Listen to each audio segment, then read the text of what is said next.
The following program makes use of copywritten material as part of a psychological examination of music. All music copyrights remain property of their respected creators. This is a message to the voters in Ward 1. Our boy, Timothy Davis, is running for city council in Ward 1. Everyone registered, go vote for him to preserve and protect the local and Old Huntsville while catering only to the growth and change. You can early vote now or go November 7th for the general election. I would just like you guys to know that I don't advertise any sort of service or product that I don't 100% believe in, and I do 100% support what Alpha Vapes is doing for our community. These guys work diligently at getting people off of the cigarettes. Every time I see a tobacco head, I mutter to myself, what went wrong? Where would they be if they would have just stuck to the rivers and the lakes that they're used to?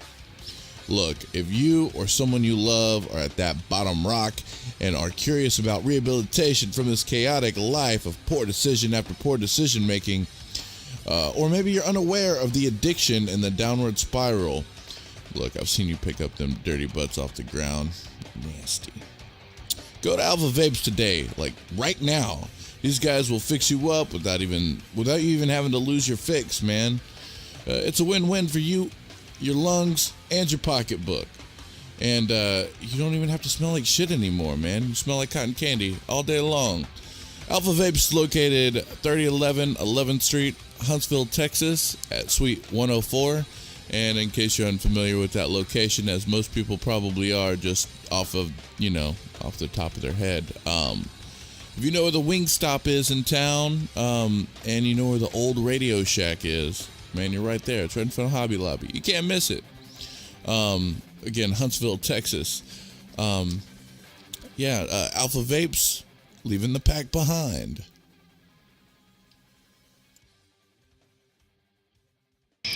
Hey kids, welcome to today's show.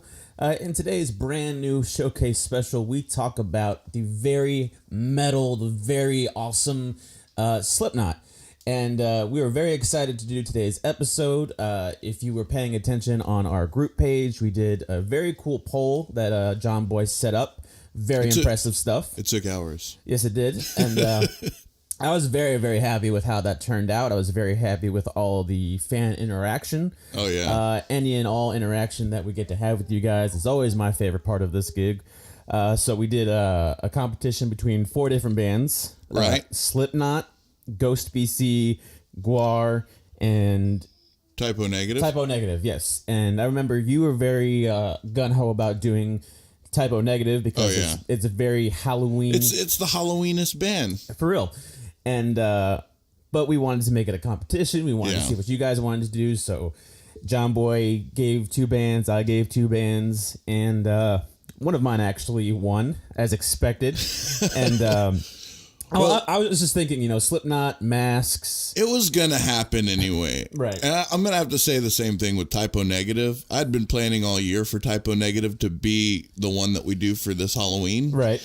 But you know what? I thought I'd give back to the people.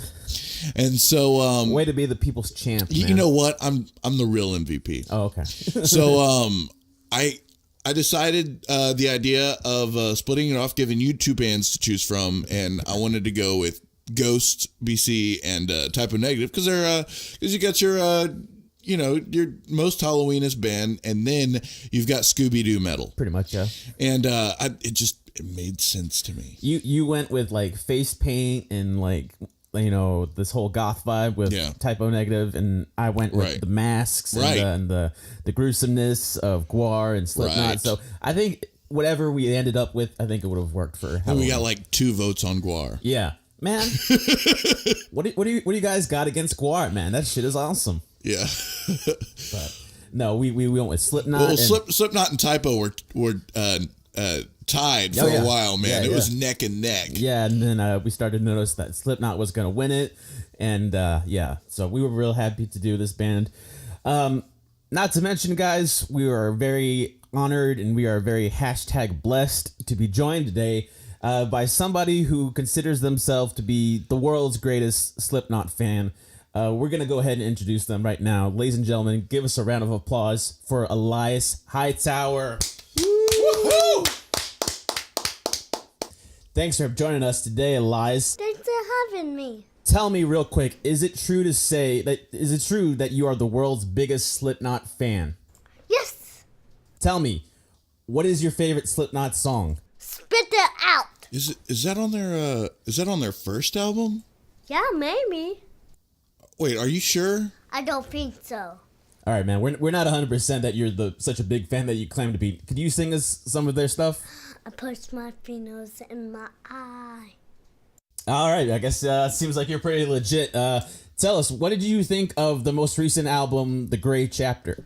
Actually, I was impressed with the latest addition to their catalog of rage-filled and psychologically complex audible artwork. I truly feel that this album showcases the true psychosis that manifests behind the mask. All right, man. We want to thank you again very much for joining us, Elias. Yeah. Awesome. Thank you so much. John, I think that's all we have.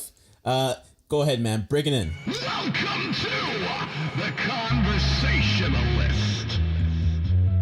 Let's talk music.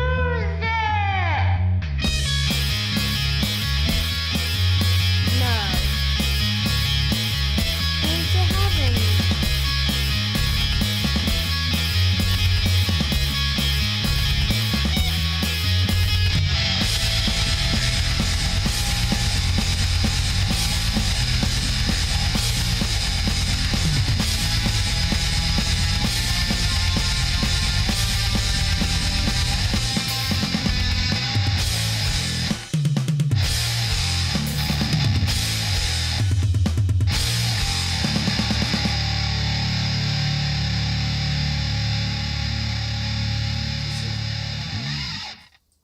Morning show type thing. Yeah. You remember your CD when it first came out? Yeah. What did you call it? The Works. The Works. Yeah. You were putting it out on the social media as Coffee Talk. Yeah, Coffee Talk. Yeah. Yeah. I feel like I should have a cup of coffee, but You can have some of this, man. I'll give you the rest of it. I'll take the soda. nah, I'm good. I'm fine with my high quality H2O right here. High quality H2O. Man, shit. So, Slipknot. Yeah. This is actually something really fun that we are about to do because this is a listener's choice. Yeah. Because of the 20-sided die that we rolled down the fans blog. Well, this time we didn't use a die. We didn't use that. No. For Oh this one, man, I'm thinking of some other shit, dude. I'm thinking of do down. you know what episode we're doing today?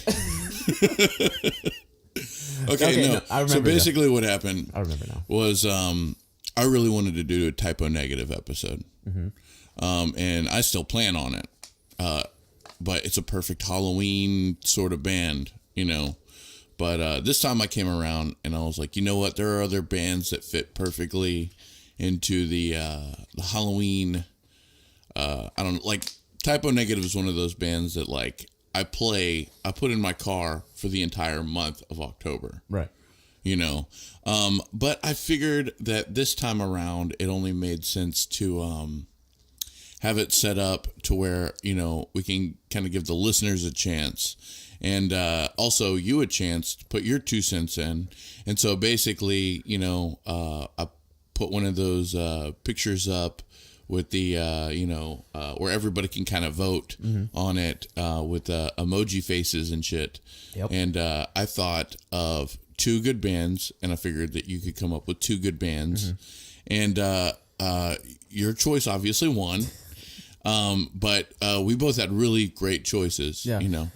When you gave this idea to me and then you told me to pick 2 choices, 2 bands, for a while, it was actually kind of difficult for me because I don't really dig deep into this whole like Halloween or scary music or like that style, like how you would like you just said that you have a band that you listen to the whole month of October. Like, no way in hell do I ever do anything as stupid as that.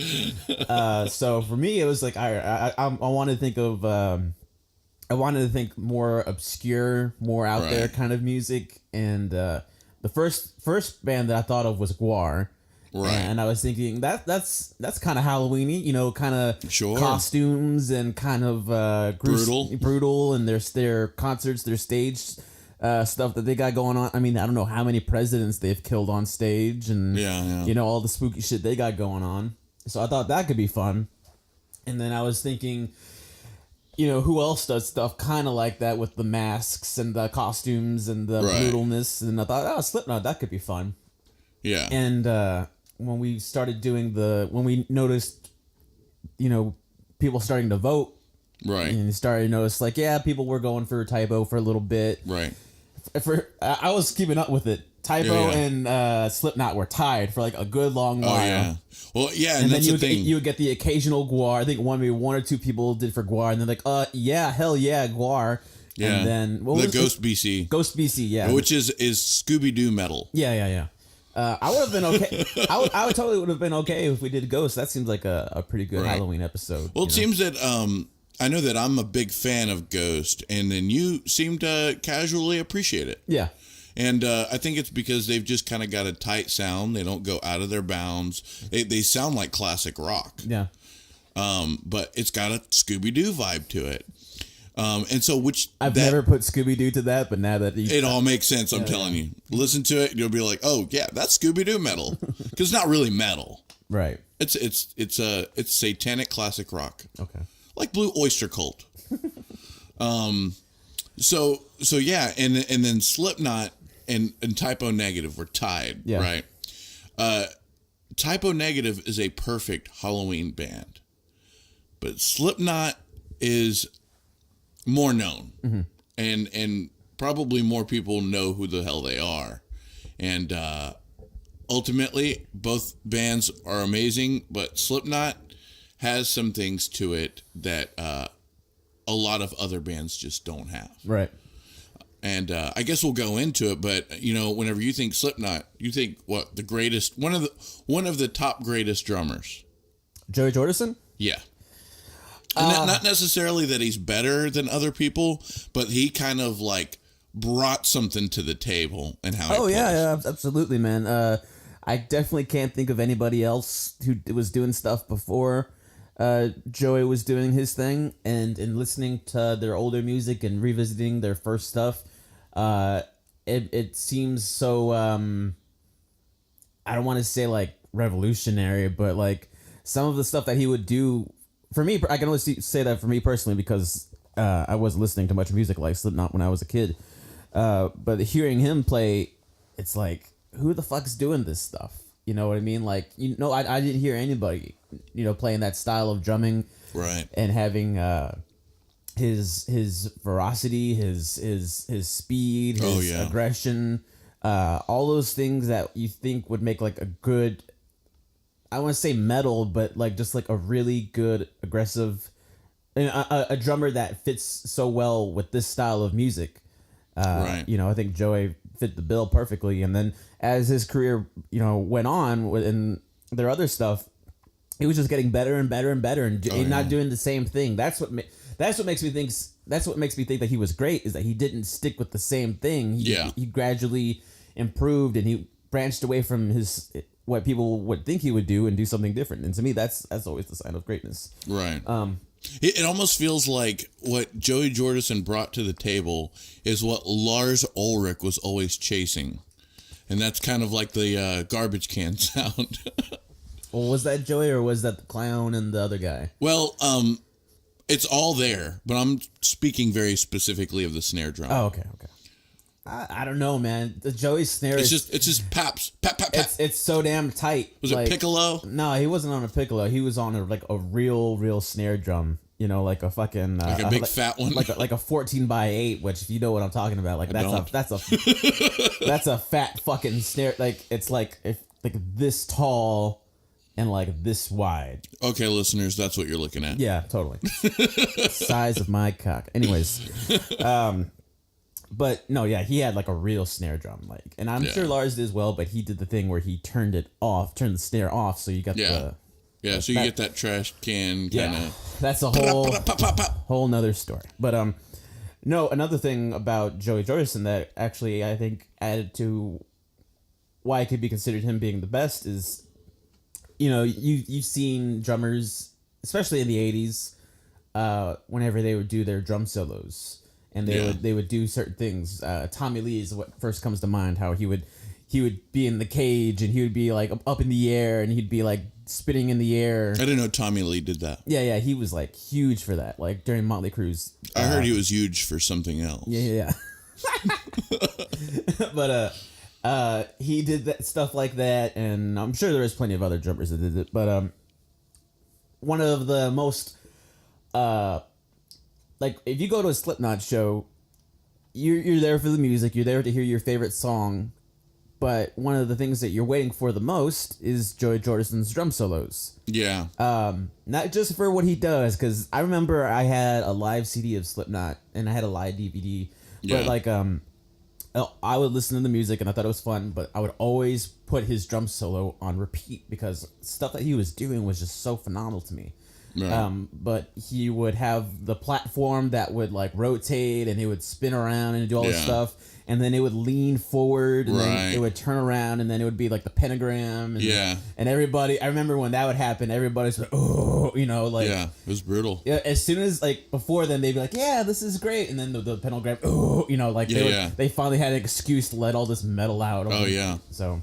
You know, people got that metal inside of them. For sure. So, yeah, I say there's plenty of reasons why Joey Jordison is the best, not just for his drum playing. Yeah. Plenty of reasons. Yeah. And what do you think of this drum playing? Like, honestly, what do you think of this style? His snare and his kick, you know, I mean, they're just like so fast, they're so quick. I love the rolls. Oh yeah. I love the fills. Yeah, that was something that I had noticed when I was listening to their old stuff. Was that just a lot of fills, a lot of tom rolls and stuff like that. Oh, the tom rolls too. Yeah. That's what I think of when I was thinking of Joey Jordison. It was like his snare and his tom rolls, and then his blast beats, and then his super fast kick drum. I don't even know. Whenever I associate blast beats, I don't see him as doing blast beats because it's not some basic bitch shit. For sure, no. And what it comes down to is like at every point he's hitting drums. Mm-hmm. You know what I mean? He doesn't have gaps in between any of it. It's like all drums. It's just the skill is where is he putting the stick? Yeah. You know what I mean? And it's just so fucking it's what makes you appreciate metal. Yeah. If you don't listen to metal, then you can listen to that and be like, I don't know what this guy is screaming about, but those drums are great. Yeah. Yeah, for sure. You could obviously find something to enjoy out of it. I always enjoyed the drums, no matter what. Whoever was the drummer of Slipknot, which we'll get to that later on. And also, just cool thing about Joey Jordison was that he didn't. Whenever you're, I think Slipknot was on hiatus one year, but he jumped on with like Metallica one year, and then he jumped on with Korn one year, and then he would just jump with other bands. And like to me, that was always like the really cool thing, to see who he was like playing with that year. And he kept the mask on, you know, like he wouldn't. Oh, did he? He wouldn't leave. He wouldn't, take the mask off. He would be like, you would get Joey Jordison for what he was. You get the Slipknot guy. Yeah. In your band. He doesn't take the mask. He doesn't take showers. No, clearly. He can't brush his teeth physically. I don't know how he eats. Yeah. One fun thing that I found out, or that I saw that Joey did one year, was for his signature drumstick, which I want to say it was maybe a ProMark or maybe Vic Firth. I don't remember exactly which one it was. The only two I even know exist. But what he wanted to do was he wanted to take a sample of his blood. This is how metal he is.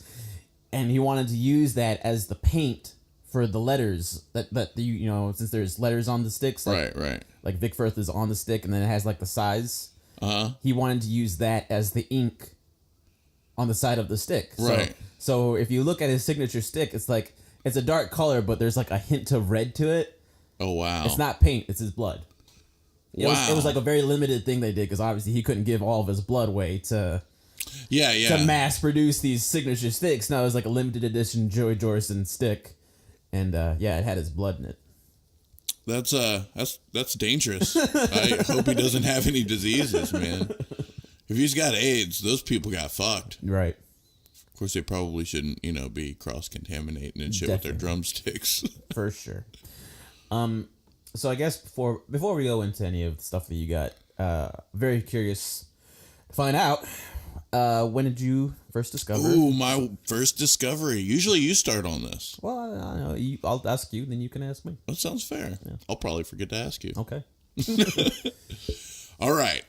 So, this is actually an exciting moment for me because this is the moment in time whenever I kind of really knew what kind of people I was going to hang around and the people who were truly going to, be my friends. And I never really had a lot of friends or really found my circle. And whenever I lived in Huntsville, I moved to Willis. And the first day I was there, I was in this theater arts class. That's where the first place they put me in was, in the middle of the day in the theater arts class.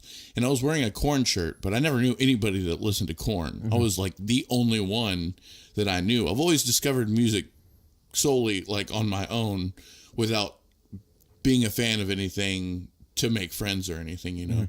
And so there was this girl, she'd come up to me. She may have talked to me or she may have gave me like a note or whatever. Do you remember her name? No, I don't remember her name, but she asked me to go to the lunch table with her, like to hang out with the friends, like hey, you seem pretty cool. You should come eat with us, and so I did, and it was that period that we had lunch, in theater arts, and this was my first the first time I ever saw people that would dress in black or like heavy metal or be into, I guess the dark world, so to speak. And that was the first time I actually felt like accepted because these people like were really nice to me and they were willing to make friends. They weren't just like, I don't know, like I was so used to like kicker lifestyle in Huntsville, Kicker. Yeah. Like it's a high school term obviously, but the rednecks is all I knew in Huntsville. Okay. You know what I mean? You could have said redneck or or you could have said white trash and I would have totally understood what you were saying. The Kid Rocks. Oh, okay, yeah. And but I mean that's all I knew the first time I was in Huntsville. Okay. You know what I mean? There wasn't people that listened to the same kind of music as me. I thought I was a lone wolf. Mm-hmm. And then moving over here I find that I'm not the lone wolf whenever I see these people, and then they start talking about Slipknot, and Slipknot sounds very interesting to me. Like they go on to rants about how cool they are, what they do on their shows, and for all I know, it's the same shit like Manson taking out his ribs or whatever. Yeah. But I mean, it could just be bullshit stories that I was listening to, but I was fascinated. And at some point in the near future of that moment in time, my dad brings home this cassette tape because he was working construction. My dad brings home this cassette tape. On one side, it's written Slipknot, and on the other side, it's written Static X. Mm-hmm. And it was the Wisconsin Death Trip from Static X, and it was the Slipknot self-titled, which was the first album on the other side. And so I was very excited because I've heard of both of these bands before, and I put it in there, in my house, in my room. I'm 14, I jammed this stuff, and this was before I passed that heavy metal threshold where you can tell the difference in between bands like that. Yeah. And I couldn't tell the difference, but I know I loved it. I knew I liked it. And the drums were the biggest thing that I noticed, and the attitude and the monster that was Corey Taylor. Oh yeah. You know, that was the first thing that I really noticed, and I loved it. And I was like, I feel like I can get out all my stress. You're 14 years old. You know, you got shit on your mind that doesn't need to be on your mind, you know, emotions and fitting in and all that stuff. And so, you know, I had so much energy whenever I listened to the stuff. I would clean my room whenever I listened to it. Like, I always put that on to clean my room. It gave me energy to just, you know, do shit, you know. And eventually I could tell the difference in between the two bands, and I loved them. And ever since then, I always find that album specifically raw and energetic and fast and just good, positive energy.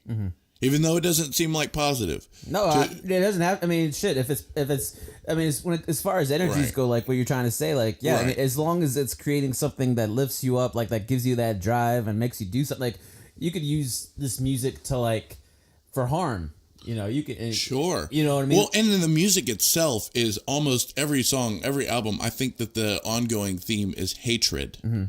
You know, like that's what it is. It's about hate. Yeah. But for some reason, I've always picked up not that, quite the opposite. You know, because it's a release.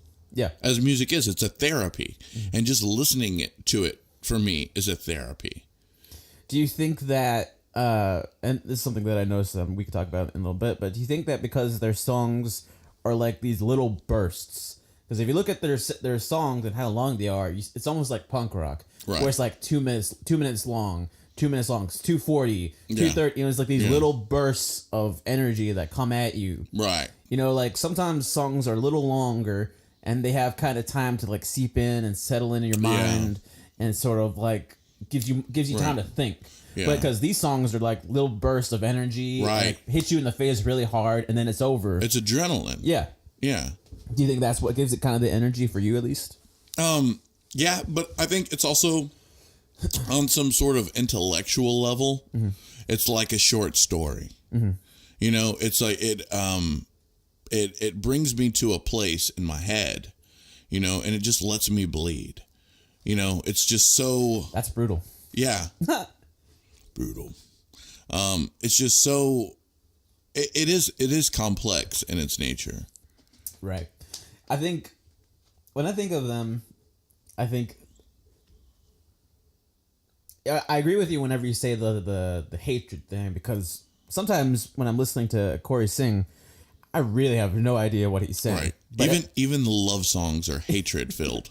But in like the more aggressive, typical Slipknot stuff, like sometimes I have a really hard time understanding what he's saying. But sometimes I'll catch a motherfucker or a piece of shit or like something like that, and you could tell like he's talking about something or someone that he's fucking pissed at. Yeah. And that's what's kind of fun to me. It's just like, I don't know what you're talking about, Corey, but I think you're mad. It doesn't seem like you're really happy right now. Yeah. Also, something else that I kind of enjoy about their music is like you're talking about like, I don't know, you're talking about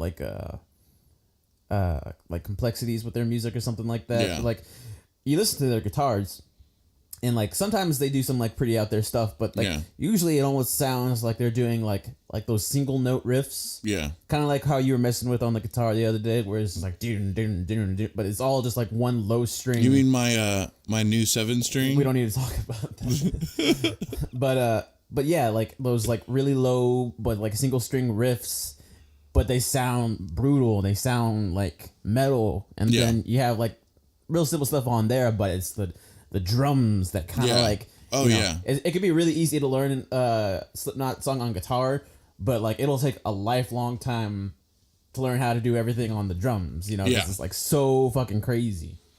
Yeah, it's a.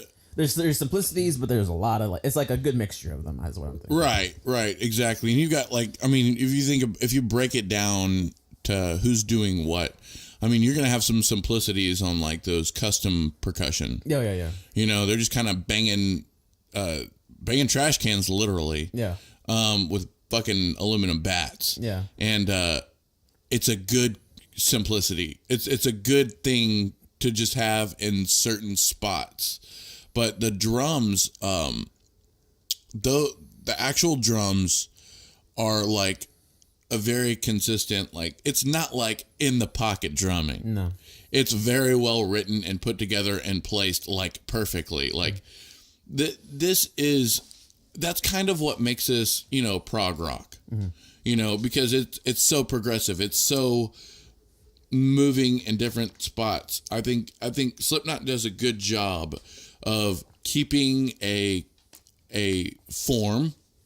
So you've got a chorus, a lot of times they come back to, and then riffs and melodies and spots, but at the same time, nothing is the same. No. The first verse is not going to be the same as the second verse. The first chorus is not going to be the same as the second chorus. There's always so many add-ins, yet it still brings you back to where you started. Yeah. It's hard to explain unless I'm doing it perfectly. It's the same, but it's different. It's changed. It's altered just a little bit, and it brings you where you wanted to be, but it doesn't leave anything stale. There's nothing stale about this music. Even the vocals, I always hear people complaining about music that they just scream all the time. And obviously these people don't understand. They don't get it. Essentially, like what I've noticed listening to Slipknot the first time, there's a specific threshold. If you listen to enough of a certain kind of music, you start to get it. If I was to start listening to country all day, every day, there'd be certain things that I would totally understand and get the difference of. And certainly have a greater appreciation for. I would be all into Woody Guthrie. Totally.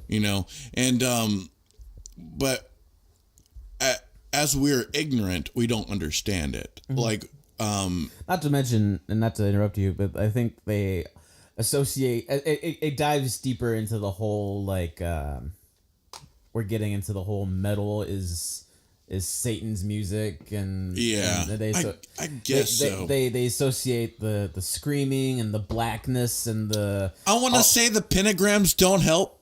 Truly, it doesn't. It doesn't, and the goat horns and all that shit going on. Right, but I think the imagery also helps. 555 666. Yeah, But I think obviously it's placed there for a reason. I know. It is that magic, that concept of it having a sort of power to it, because it's in the taboo, field. It's in the I probably shouldn't be doing this, which people love. People are attracted to what they're not allowed to have. Of course. And so I think Slipknot really hit it on the head. Really hit it on the metal garbage can. Right. With the bat.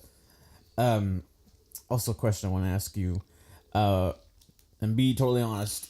Right. I probably know what you're going to say, but in the matchup between Slipknot versus Mushroom Head, okay, which side would you go on? Oh yeah, man, you know the answer to that. Slipknot for sure.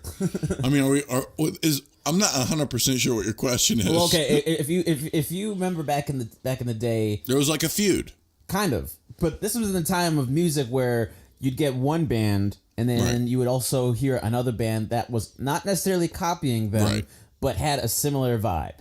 Total example that I wanted to shout out was at the time Modest Mouse had just released Float On. Franz Ferdinand released Take You Out, and at the same time there was this battle between who was the better band. I think that was more so because those two songs. It wasn't just that. Okay. If you had hate to say I told you so. Dun, dun, dun, dun, dun, dun, dun. Do you remember that song? It was like some Swedish band. The Strokes? No. It's similar to that name. I'm gonna get killed for this one. And you know. Yeah. Yeah. Okay. There's that band and another band. Shit. I'm totally screwing this whole up. No, but I'm there. I'm mentally, I know exactly what you're talking about. There was these bands that kind of would have these somewhat sort of feuds, but not really. But I think people created them in their own heads. And then Slipknot and Mushroom Head were kind of doing a similar thing, because some of the members wore masks and makeup. Yeah. Slipknot was all about the masks. The music was entirely different, though. For sure, it was. I saw some girl, shout out to Madison Falco. She went to a Mushroom Head concert. Right. And they had custom percussions just like how Slipknot does. Like Right. the huge fucking things. Right. They have paint on them. Yeah. And they splash it. Yeah. Yeah, I've definitely seen shows, and also they've got a kid that is like really he's probably like 9 years old that goes on stage with them. Like his Facebook thing is Little Rockstar. Nice. And he plays shows with them. He'll dress up and then he'll play on the hand drums. Mm-hmm. And I like the fact that their shows are set up like that. I think that Mushroom Head isn't quite as they're not on the Slipknot level. Okay. They used to be. Mm-hmm. They were on the same page before Slipknot got real big. But where they're at now, I think they're still more at club level. Yeah. You know, like Scout Bar level versus arena level. Yeah. And which is good for them in the sense of, I think that Mushroom Head is a little bit more intimate. Do you think that in saying that kind of makes Mushroom Head to be like the what's the cheap water that you get from Walmart, like Family Value, or like, you know, like the Hey, you know what? I'll buy the Family Value. You know what I mean? But, like, wait, it's do you think does it make them the Family Value version of Slipknot? Like, you know, like Yeah, if you can't afford the $90 tickets to go to the stadium show to see Slipknot, well, you could pay $30 to go see them at Scout Bar or whatever. to my next point, it depends on why you're going, because if you're just going short, like very clearly just for the costumes and the hand drums, the setup, then yes, 100%. But again, what really has to be stated is they are a different sound. They really are, because you've got the guy from Mushroom Head actually singing like operatic shit. Right. Like the way he sings is not like in alternative music. You know, but the screams are about the same, but they're less emotional screams and more of like a like placed for a reason. You know what I mean? Like technical type stuff? That's the word I was looking for. They're more technical on the screams, not like technical as in better, but technical as in they're just like you know, versus the Slipknot emotional you know. Yeah. And it's I guess like Static X is. Static X has more of that very direct sound cutting out. Yeah.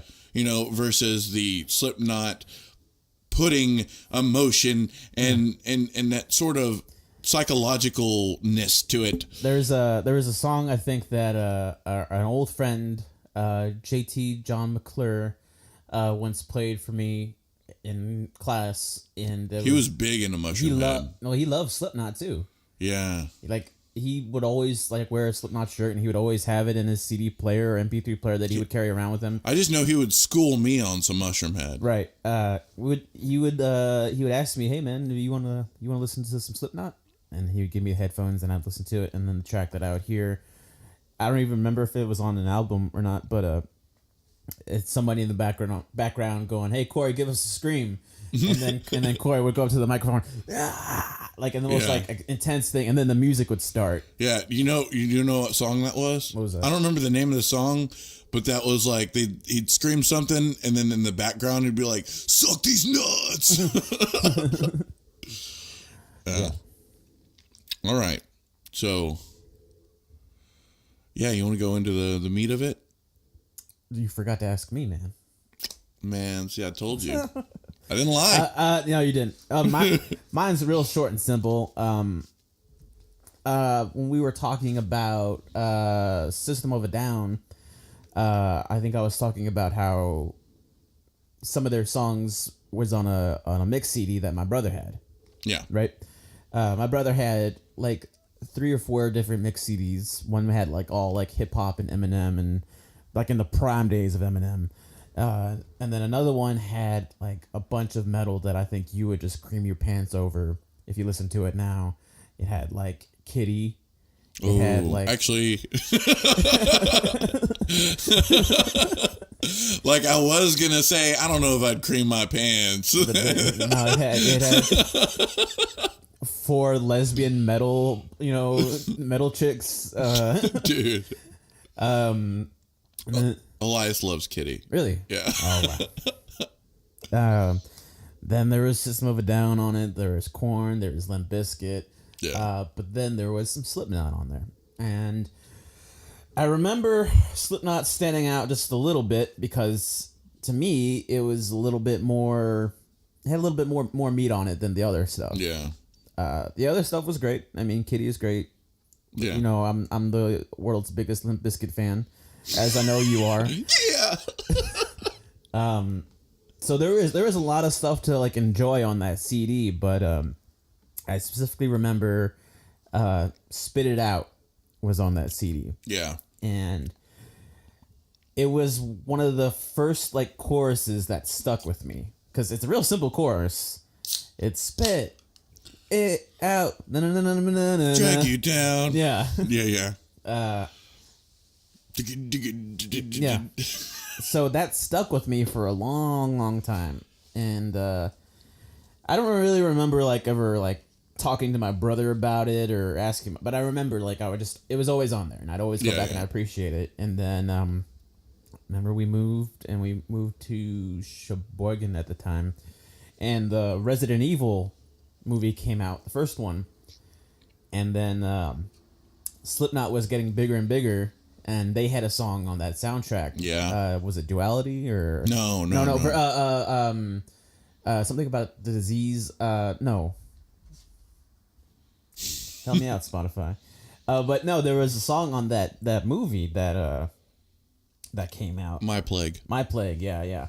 And I thought the music video was so cool, and everything about it I really really liked, and I thought like that's when I just hooked onto them, and I just kept following them, and whenever they would put out new music, I would listen to it, and probably bought the first CD after that. Yeah. But whenever they would go on their hiatuses, which they went on several, I would kind of like, okay, they're not doing anything, I'll just kind of check out from them and go listen to something else. And then they would put out a new album, I'd check it out. It was like that for several times, but yeah. No, yeah, it was in that same time period of where my brother was starting to, because my brother is weird when it comes to music, and I don't know what he would say about it, because a long time ago, he was really into metal. Like, he loved metal. Yeah. He loved this type of stuff, and people that he hung around loved this type of stuff. Right. And now, I'm sure you could catch him listening to, like, Justin Bieber. No, I listen to Justin Bieber. No, not Bieber. I was thinking Timberlake. No, sorry. I listen to Justin Timberlake. I got that recorded. Yeah. No, he would listen to like I don't know, more pop music, which there's nothing wrong with that. I listen to pop music, but almost in the sense that you would never know that he was that guy before. Yeah. So that time period is like a completely different version of my brother that I remember. Yeah. So it's kind of funny to me, but it's there, man. It never disappeared. No. This is what he puts on the surface. Yeah. I mean, we could call him up right now, like the Eminem episode. Nah, we don't need to do that. Hey, do you remember that time that you wore masks all the time?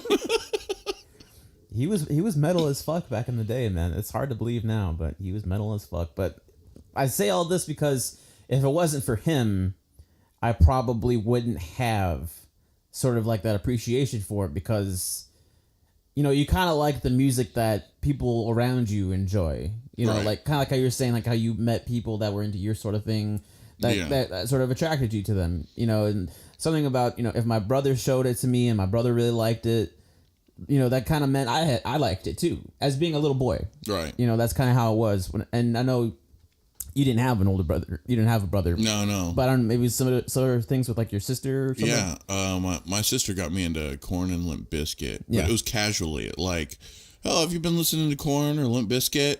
And then I was like, no, I don't know what that is. And she never brought it up again. But since then, I was like, well, what the fuck was she talking about? Yeah. And then I liked it. Yeah. And I don't know if there might have been a bias that got me into it in the first place. Yeah. But, yeah, I mean, it's one of those things, man. She wasn't around in my life back then. Yeah. you know, once I turned 10, or once I was 10 and she was 16, she left and lived with her biological father. And so she was in Dallas, and every once in a while she'd come by, and, you know, that was just like the greatest thing whenever my older sister, you know, came by. But I was going to say, man, you know, like, I'm pretty sure that whenever I was 15, I was Joey Jordison for Halloween. Really? Yeah. Oh, wow. And I had a jumpsuit, you know, and I had the Joey Jordison The mask. I don't know if it was a mask that I made or if I just used face paint.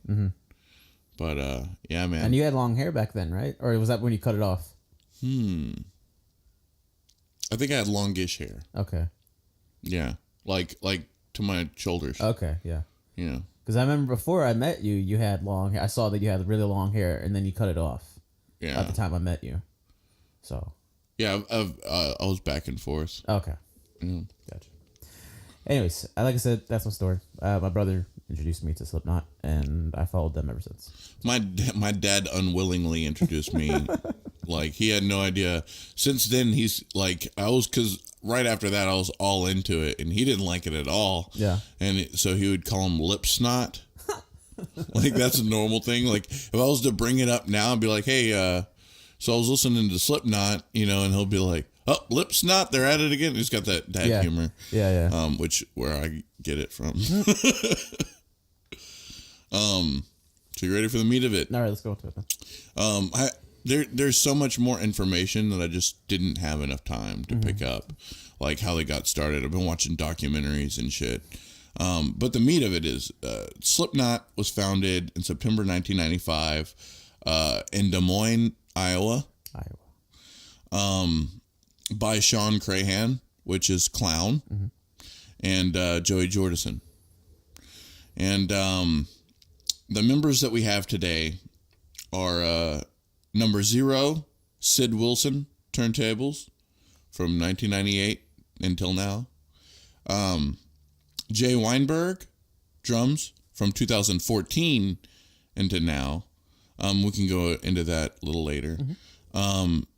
Alessandro Verntuella, do you know? I don't know. Well, he's playing bass now from 2014 into now. Chris Fenn is number 3. He does custom percussion from 1998 to now. I'm pretty sure he's the guy with the long nose. Yes. Number 4, Jim Root, which I personally like. Guitar, 1999 until now, so he's been in for a long time. He's an amazing fucking player. Craig Jones is number 5. Samples and programming from 1996 into now. Number 6, Clown, Sean Crahan. Custom percussion, 1995 until now. And number 7, Mick Thompson, guitar, 1996 is when he joined. I was always more of a fan of Mick than Jim. He's a big dude. He's a really big fucking dude, and there's a really metal as fuck story about him that I'll talk about later. But yeah, it's something about his mask in particular. He was the most scariest one to me. Much more than Clown, whenever his shit was all ripped up, or where Corey had like his weird, I don't even know what you want, like it looked like a face stitched on top of his face type of thing. Yeah. Like something about like it's a metal. The mean, like the eyes. It was all the eyes. Right. And just like this, like, I don't even know. But also, aside from that, I thought his I always liked his guitar playing just because it was. Is he more lead? I would say so, yeah. Yeah. Yeah, I would say so. I mean, there's a few things that I think that he does that could almost qualify as rhythm. Well, I think they go back and forth. That's why they're not specific lead and rhythm. That's why it's kind of hard to. Yeah. I was on the documentary I watched, the guitar guy, the guy that worked at the guitar store that they were always in and out of, was like, he's the most honest guy I've ever met in my life. Yeah. He said I'd give him the key to the music store, you know, like I trusted him with everything, and he's never did me wrong. Yeah. And then they cut from that to a scene where they're like, is there anything you wouldn't do on stage? Talking to Mick. He was like, gay sex. I will not do gay sex. So it's always the big guys, the safest. Yeah. No teddy bears. Shout out to Franz Delpler. And now we got number 8, Corey Taylor on vocals, 1997. Every news site ever asks, what is Corey Taylor thinking about the subject? Every metal news. Yeah. He's very, very opinionated. Like, I like the meme. So what does Corey Taylor think? Yeah. And he has that face that, I don't know. Yeah. I saw you post that one today. Yeah. He's a really cool guy, I think. Yeah. Finish what you're doing, and then I'll ask you something about Corey. Well, that's all of the members rolling right now. Okay. So then I want to ask you then. Corey is nowadays, well, maybe like the past like 5 years or so, maybe even longer. He's kind of been like more than just like a lead singer, but like he's kind of turned into like a public figure where like he goes on these book tours and he does like these things that almost appear to be like stand up. Yeah. Like he goes to these places and like he just goes to like sing songs and tell stories, but then it turns into like a half an hour, stand up bit that he's doing. Almost a Henry Rollins thing. Very close to Henry Rollins. And then you see him at award shows, and then you see him like do like these special videos online giving his opinions or like talking about certain things.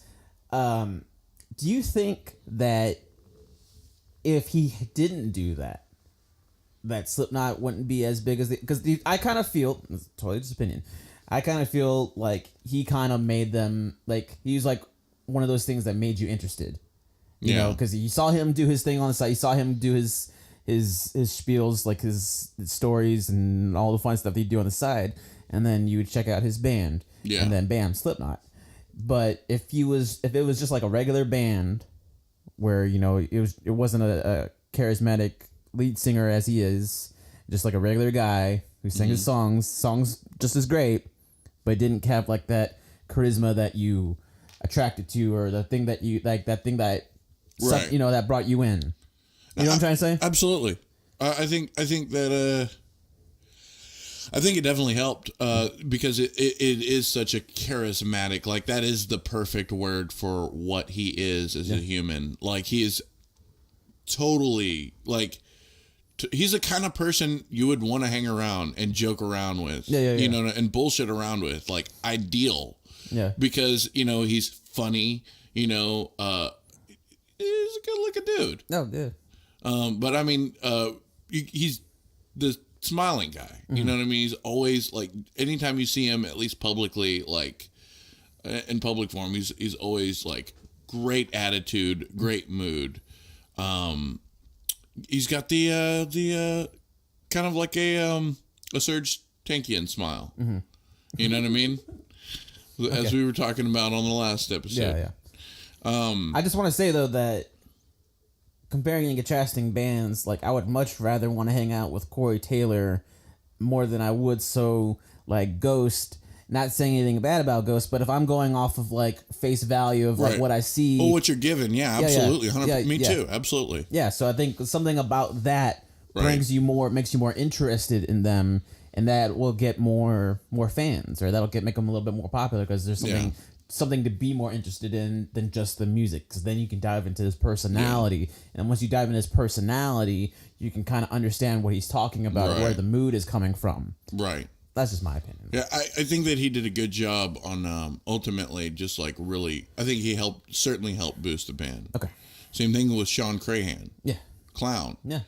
Clown doesn't seem like he does anywhere as much. Obviously, he doesn't do anywhere as much like public speaking as like Corey Taylor, but I think he's a serious guy. He's a guy that kind of brings it together, and even though he doesn't do any of like the traditional playing or anything, I think he's very instrumental in being not so instrumental. Yeah. He's I don't know. I feel like I get a serious vibe from him. And so let's go into these previous guys. I've only got a few of them that I put down. There's a lot more dudes. But I've got, was it Anders Kulsefny was the original vocalist. And like he would cut his arms and shit and bleed on stage. And they were like, yeah, that's you don't have to do that. But he just didn't have what Corey Taylor has as a vocalist, you know. And so eventually, you know, apparently the Mick and somebody else, you know, went up to which I believe Corey Taylor was working at a porno shop. Whenever they found him and they went up to him and was like, hey, you're going to join the band or we're going to kick your ass. Which he was already in Stone Sour. Yeah. And so that dude left in 97. He was from 95 to 97. And then these two right here that are well worth mentioning. Number 2, Paul Gray. Oh, yeah, absolutely, man.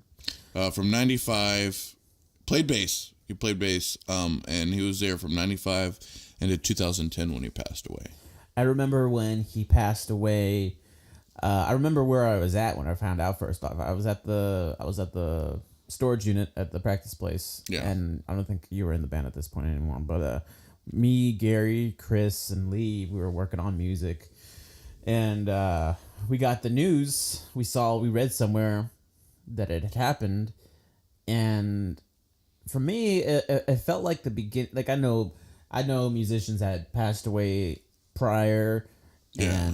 And you know, obviously I was devastated when it, like, going back to when, like, Johnny Cash passed away. I was like, oh God, no, not Johnny Cash. Yeah. But for some strange reason, like, it seemed like that was, like, a big deal to, like, me and, like, the people around me and, like, my circle of friends. Because, like, I remember Gary, like, being, like, you know, upset. And I remember Lee being, like, brought down, and then Chris being like, fuck, you know, like, just like my circle of friends were just, like, devastated by it and thought how much of a, like, a sad thing that it was.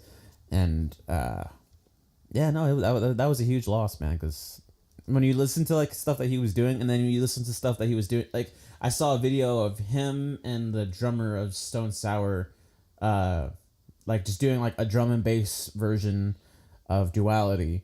And, like, hearing the stuff that he was doing on the bass. He was a phenomenal bass player. He was a great bass player. You know, I don't think he got a lot of attention like, you know, some of the other guys might have, but he was fucking phenomenal. He did everything that he needed to do for the music and made it great. Yeah. So no, that was very upsetting whenever he passed away. Yeah. Yeah. It was pretty bad. I don't remember where I was or what I was doing. You know, it wasn't like 9/11. Yeah. But for some people, I'm sure it was. Yeah. And then we also got number 1, Joey Jordison. Yes. He played drums from 1995 to 2013, and he was fucking amazing. Yeah. And he's another reason of why I think Slipknot went as far as they did. Yeah, for sure. For sure. I mean, they got Jay now, Jay Weinberg. Jane Weinberg, yeah. Which is the son of Max Weinberg. Which is the former drummer of Conan O'Brien. And Bruce Springsteen, I think. Yeah, he's currently the that's what he does now. But before, he was more known for being the drummer for Conan O'Brien. Yeah. Yeah. But they're both pretty fucking amazing drummers. I saw them do like a drum thing together at the Guitar Center Drum Off. Who did? Who was? The Weinberg, the Max Weinberg and Jay Weinberg. No shit. Like, first off, it started at Max, because Max does like a lot of like swing type music. Yeah. Like I don't know, like kind more of jazzy. Yeah. And then Max would like just be right beside him doing the same thing, because, you know, that's what his dad did. And that's what he kind of was brought up on. Yeah. But then he would switch it up and he would do like his crazy stuff going on. and then Max would still just be there, just like keeping it down, keeping the beat going, even though he can't play shit like that. It was just really cool to see like father and son playing like a drum, you know, like a gig together like that. So It's got to be warm-hearting. for sure. For sure. I mean, those are the people. Those are the dudes. They all wear masks.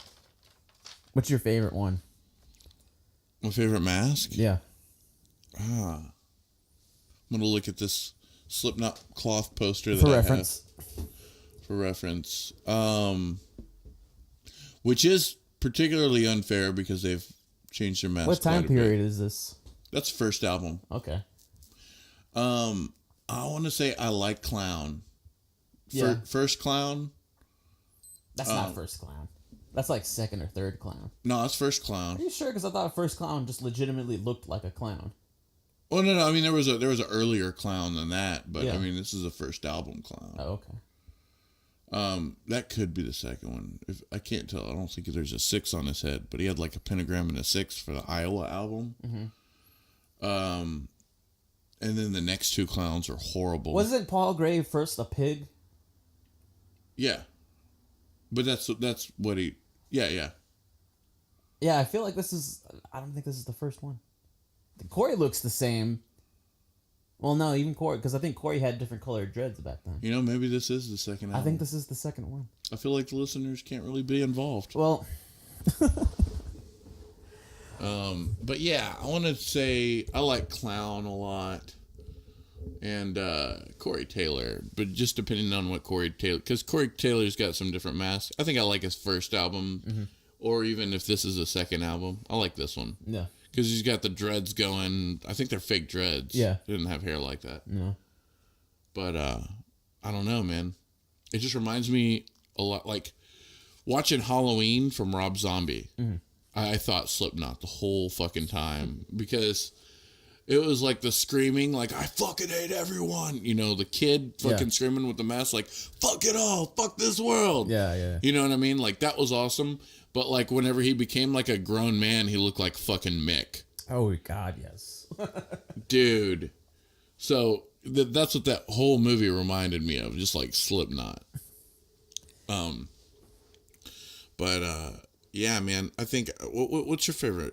My favorite mask? Yeah. When I was a kid, I really liked the pig mask on Paul Gray. Yeah. I don't know why, it's something about pigs. But yeah, I would have to say that nowadays, Mick, that metal, scary, intimidating as fuck face on a really big, intimidating as fuck dude.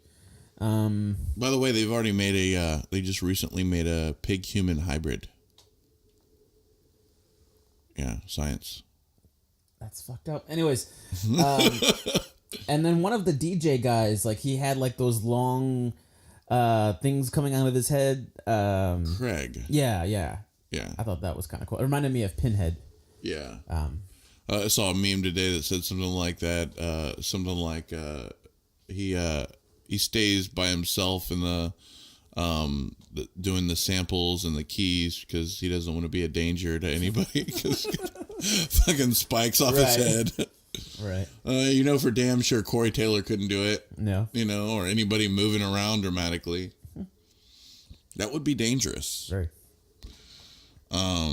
Yeah, man. And the thing is they've had different masks representing the feel and the vibe of each album. Yeah. So, like, they all felt, like, fucked up, like, during the All Hope Is Gone album. And they just, like, they all had, like, this black leather type mask, you know, and just kind of, like, emphasizing this vibe of, I don't know, just like they were all like really kind of fucked up mentally. I think that was like right after, maybe it wasn't. It was before. It was before he passed. Yeah.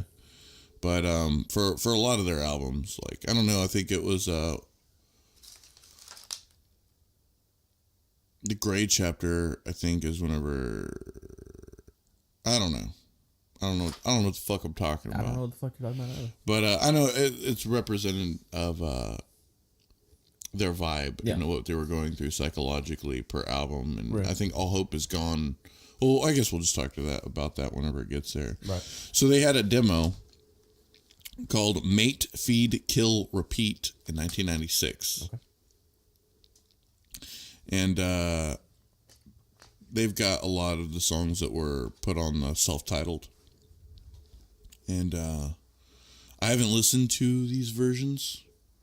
It's not on Spotify. Mm-hmm. I didn't even know it existed. Yeah, it was what got them out there. But a lot of people were like, the CD did not represent what they were doing on stage at all. It was a lot slower. It wasn't fast or anything. It didn't have the oomph that we know Slipknot to have. You know, something that I'm always interested in is like whenever bands are discovered or whenever they get their big break, that aren't the traditional like 4 or a 5 piece, and they're like a 7 or an 8 piece. What fucking gigs are they playing? You know, like how do they fit all on the stage? Because I remember fucking back in our day playing a gig at like Lizards, like 5 of us were barely packing. Yeah. Like, I didn't have any room to fucking do shit. Yeah. So, like, and if they're from fucking Iowa, like, what small, danky-ass place were they playing at? What small stage did they had to cramp all their shit on, you know, like... Well, I watched a shitty documentary, and it was, like, not authorized. Like, it wasn't Slipknot authorized at all, so they couldn't even play any Slipknot music in the documentary. Right. And so they were just, like, interviewing a lot of people just from Iowa. And then they were like, well, I used to think that Slipknot, you know. And it was pretty fucking funny, but it was like we had nothing to do in town. I guess they spent all that time playing guitar that they could have been doing something else. And it was fucking hilarious. Right. But yeah, I don't know, man. I don't know how the fuck they fit all on the same stage. I wish I was around to see that, because I feel like that'd be... Definitely don't have enough room on stage to be swinging a bat. Yeah. Without accidentally, like, hitting somebody. Sorry, clown. So, the album that we know and love, self-titled, came out in 1999. And what a fucking album this was, man. Yeah, like I was saying before, the songs that were on that CD that my brother had. Yeah. There was Spit It Out, but I forgot to mention there was Wait and Bleed. That was like one of the big ones, like their right. The big one that came off that album for them. Yeah. It was like the only soft song. Yeah. Yeah, no, and then re-listening to it, Sick, and there was some live performance that they did of that. Like they were on a talk show. And it was the first time I ever saw Slipknot like on a talk show, like a Letterman style talk show. Yeah.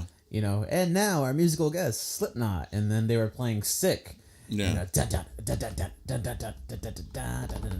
know, that whole thing. Right. Yeah. Right. Yeah. Here comes the paint. Yeah, that was my favorite part of that damn song. That little "Here comes the pain." Between Sick and Eyeless, there was like this straight energy that comes from that. Like, how can you not mosh? Yeah, it's impossible not to. You know. Like, yeah, like it's such a good energy. Just like Sick. Yeah, Sick is a good way to start off with anything. You know. And then of course it starts off actually with 742-617-4027, which is their barcode. Like that's on all their jack you know. So like that's where it starts off with that weird electronic industrial sound. The whole thing, I think it's sick. You know. It's just so fucking good how each song goes into the next. You know, Eyeless was always my favorite one on the album. Can't see California without Marlon Brando's eyes. It was a lyric or the chorus. Yeah. I was gonna say though that something that I was noticing with this album. First thing I said before was how a lot of their songs are incredibly short. Right? Oh, are they? They're like 2 minutes long. Okay. That's why they have so many songs. Yeah. And that's kind of like the whole punk rock feeling. Like if you listen to a punk rock album, it's like they all bleed into each other and they fit really well. But they're completely different songs, and there's like 18 tracks on an album. You know, but they kind of have this formula of how they write how they play their songs. Whether it start off with like a guitar riff, right, and then the other instruments come in. And then it all just sort of explodes, and then and then they go off. Well, here's the thing, man. I gotta say that the reason why the songs are so short is because of the tempo so fast. Oh yeah. And if you were to slow it down, it would be plenty of song. It's plenty of song. It's just smushed together. Yeah. You know, they're really because they're so complex. There's so much to it. If you were to drag it out to like a fucking 120 BPM, you know, there would probably be like 5-minute songs that just don't have the energy they could. Right. You know, so I think that they jam-packed quite a bit onto an album. Oh, yeah. By making these complex, fast tempo, short songs. Yeah. You know, I got no problem with it. yeah. I absolutely got no problem with it. Right. But like in some of their later albums, I'll talk about like the change of their music. But Oh yeah. This one specifically, Speeds. Like Yeah. it is one of those that kind of like you might not be able to tell the difference from song to song. yeah. But it's a good full album to just listen to. You don't need to know what song you're listening to. Yeah. Like some of them may stick out for you personally. Wait and Bleed will stick out. Spit It Out to me is hip hop, you know, and a certain fucking element. Like the way that a lot of like the mixing is done. Okay. You know what I mean? Like the not mixing, but the samples, you know, and everything. Like it's just got this feel to it. Some of them are some of the slow, takes a minute to get cranked up and going, you know, like pretty decent intros. And, but it has a full feel to it. It reminds me of these 9 guys in a barn somewhere, you know, just making as much noise and feeling raw energy, you know, going crazy. You know, it's music of an insane asylum, you know. It is chaotic, but it's not. It's perfectly placed chaos, which is what therapy is, man. I think that's kind of what I was getting at with it feeling like little short bursts of energy rather than taking time to think stuff out, like how that can be used in some sort of therapeutic way, like how it's just like a quick burst, it's like a quick bolt of lightning, and then bam, it gives you something that you need. It gives you energy. It gives you, you know, little. Because if you put, like you're saying, you put an album on, and songs just sort of like go out one after the other. Like it's just like this constant bursts of energy that just sort of gets you on your way. You know what I mean? Yeah. And that's something that I when I was listening to this album, and I wanted to listen to the whole thing because I had listened to the whole thing in forever, and like I just had my headphones on and I was like doing other stuff. I don't know, I was playing like a video game or just something like that, just sort of like just having it in my ears, and I just remember like it was like the most consistent aggression that I'd had in my ears for like the longest time, and like I had to take a break from it. I took my earbuds out. I was like, woo. I had to take a break from this shit, you know? Yeah. Consistency is exactly what it is. Yeah. What songs do come out to you? Well, like I said before, you know, like it all goes back to that CD, you know, Spit It Out, Wait and Bleed. I really enjoyed Sick. I think that's just because I have those memories that go along with it. I really like Tethered and Torn. I thought Tethered and Torn was pretty cool.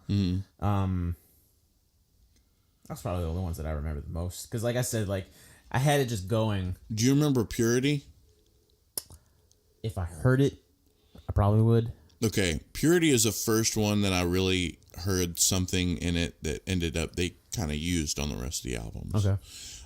Purity is one. I feel like there's a story with it. Like a girl got.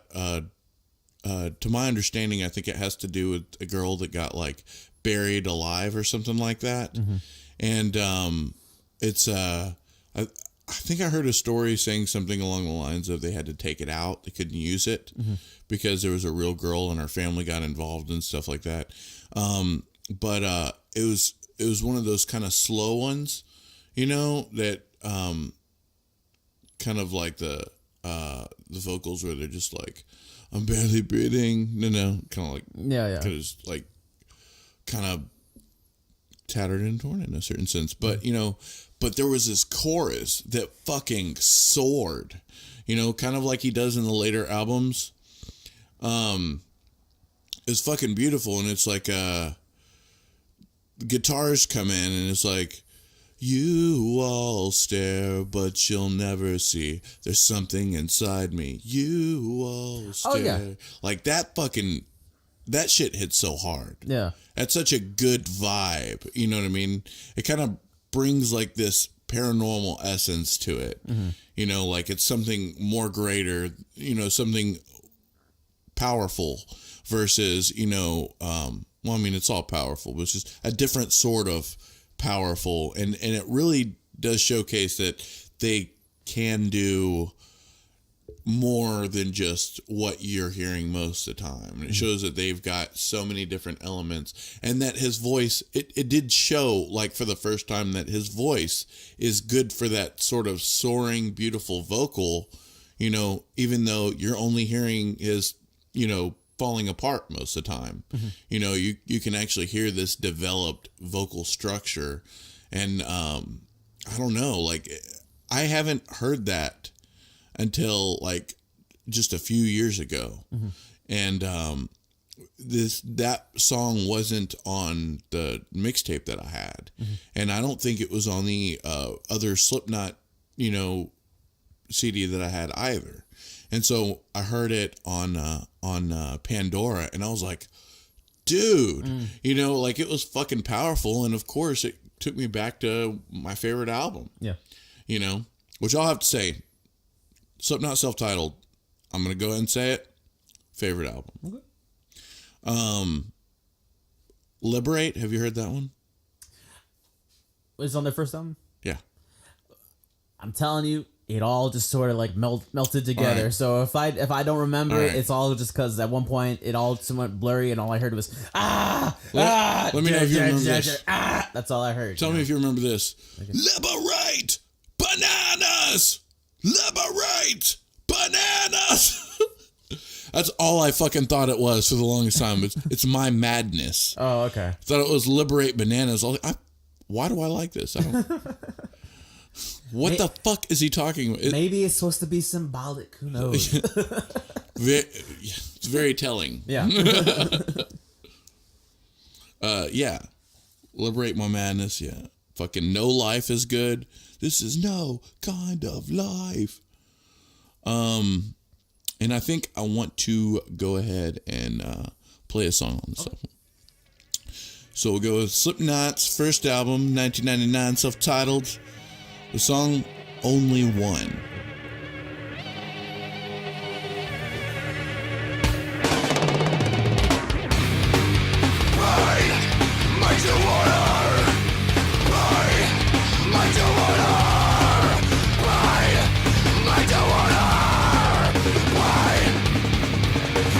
Coming in the first wave, better get an army cause the fire let me unscathed. You bet you better know her on the top of the ship, pal. So stick around cause I give you in just a few. Step out the octung, get back or get stung. Idiotic sense of yourself, are you that dumb? Tired losing to me, totalitarian, the one and only motherfucking top of the world, man. Goodbye, can't stand it, planned it, gonna crash landed. In other words, consider me branded. Another version of me, another version of you. Both birds, what you gotta do? I hear a human noise. You may tell I'm fucking choice. I belong to only me. Shots from my revelry.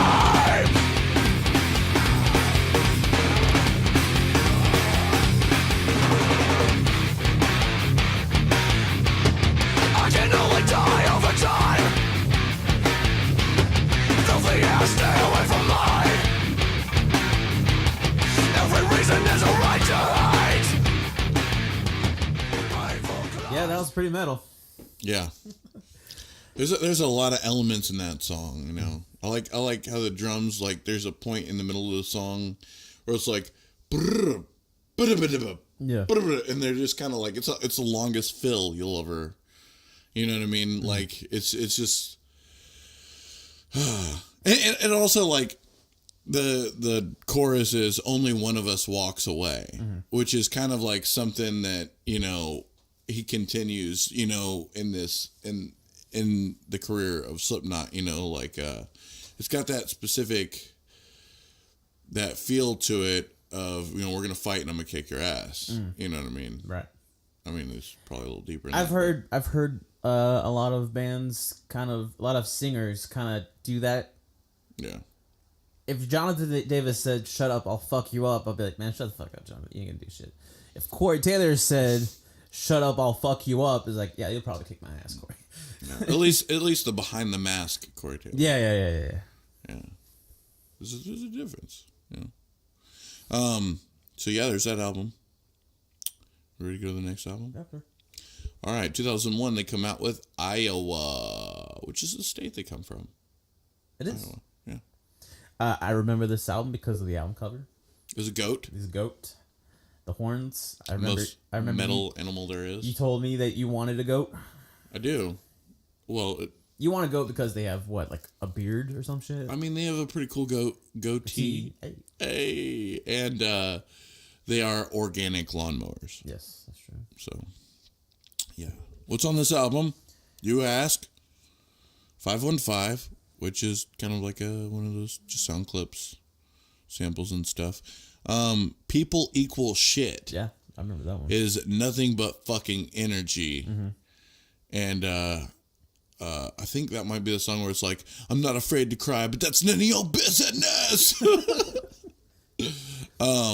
That's a song of pure. You can't not mosh listening to People Equal Shit. Mm-hmm. Disaster Piece. That was one of my favorite ones to watch Joey play. Like, they would put videos out of just the Joey cam. Yeah. Where you would just get, I mean, I think on their DVDs you had the option that you could choose which cam we wanted to go on. Yes, actually, I do remember seeing that. Yeah, and of course it was a Disaster Piece album. Yeah. Or the DVD. Yeah. Yeah. Of course, I would always go for the Joey cam because that always seemed the best choice for me. Mm-hmm. And I remember this one, Disaster Piece and the Heretic Anthem were the two ones that I like to watch the most. So then there was My Plague, which is the one that was on the soundtrack. Right. Which is a fucking good one. Everything Ends. You are all fucked and overrated. Think I'm gonna be sick and it's your fault. That one was one of my favorite fucking songs on the album. For sure. It's like the guitar riff at the beginning. It's fucking raw energy. The Heretic Anthem, which is if you're 555, I'm 666. Yeah. Which is fucking brutal. That awesome. sticks with you. Like that when we'll talk about this later, but Yeah. when we went to go see them, like that's one of those like it's so well known with them that whenever they played the song, everybody was like sex, like screaming it out, you know, like at a very specific part because you hear if I'm 555 or if you're 555, I'm 666. He says it a bunch of times, but there's a specific spot where everybody in the fucking crowd sex. Yeah. And that I love the fact that they're so engaged with their audience, and that is just fucking proof. Yeah. Right there. Gently was a slow song that probably went into heaviness. That was actually like my favorite song off this album that I discovered the other day. When I went to listen to this album, I realized like I was able to kind of comprehend what was going on a little bit. Is that the one better. that's like din din din din din din din din din din? Yeah. The bass had a really cool groove to it that I really enjoyed, and then the drums were Yeah. doing the thing that I really enjoy in drums in general, where it was kind of almost tribal in a way, where it's just low toms. And Right. The guitars are just doing these ambient kind of like high notes, just randomly. It's almost everything I love in music on a Slipknot song of all things. You hear the screams just faint, just like, Yeah. Yeah. So when I heard that one, I was like, this is of all the fucking Slipknot songs that I've heard up to this point, I love this one probably the most. I do remember loving it. Yeah. I do remember loving it. After that is the song that has always been my anthem. One of my favorite songs ever. For sure on this album.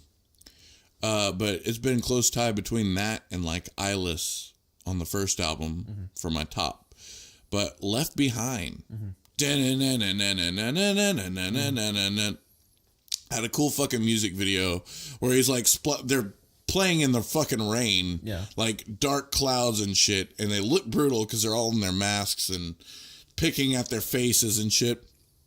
But the best fucking part of the song is whenever they're getting off of the chorus, or they're getting off of some sort of hook and he's just screaming, and then out of nowhere that beginning guitar riff comes back, and the way that it comes back in that hook is just like, oh my god, yes. Yeah.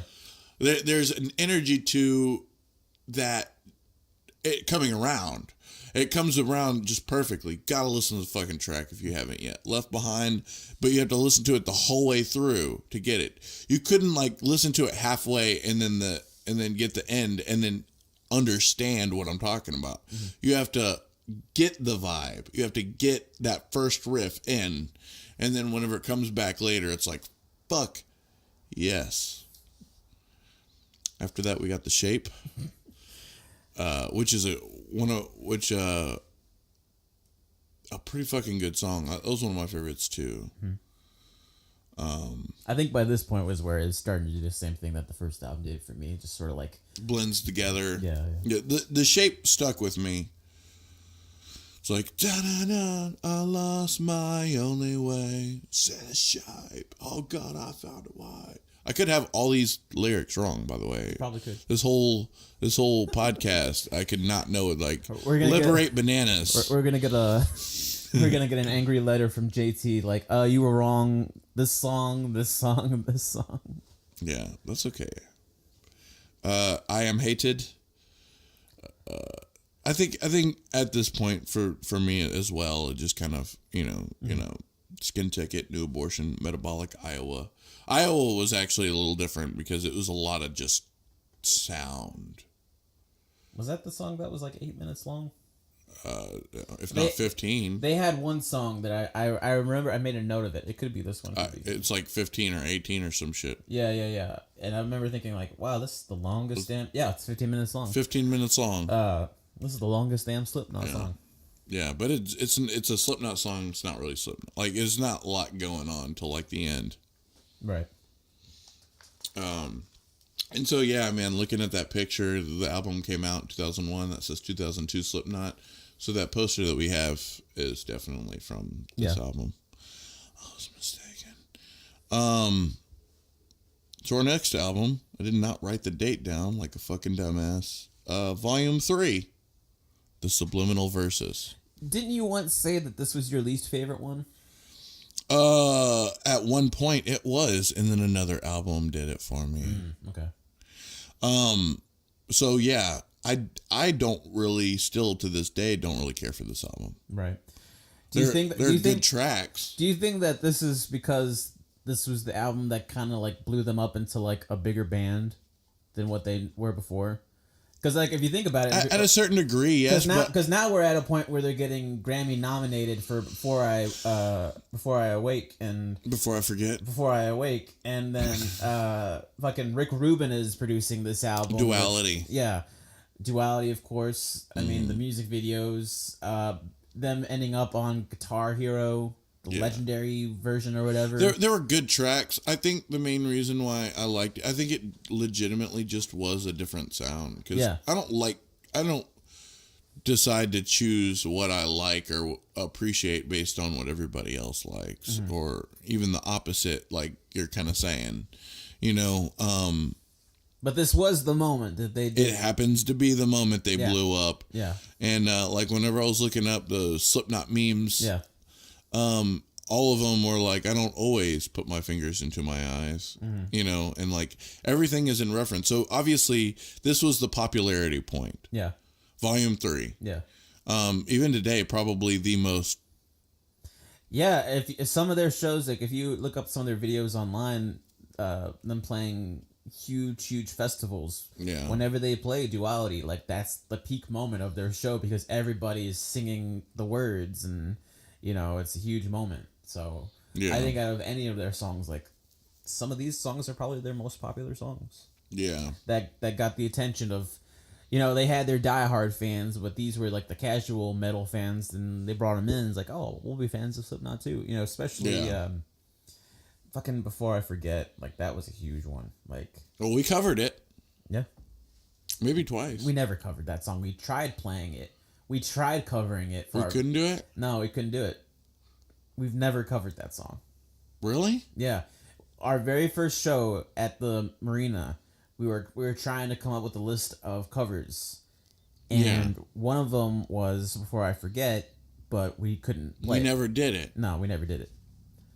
So we never did a Slipknot song? No, we never did a Slipknot song. Good song, though.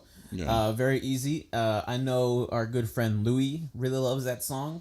I remember seeing videos of him playing it on his guitar.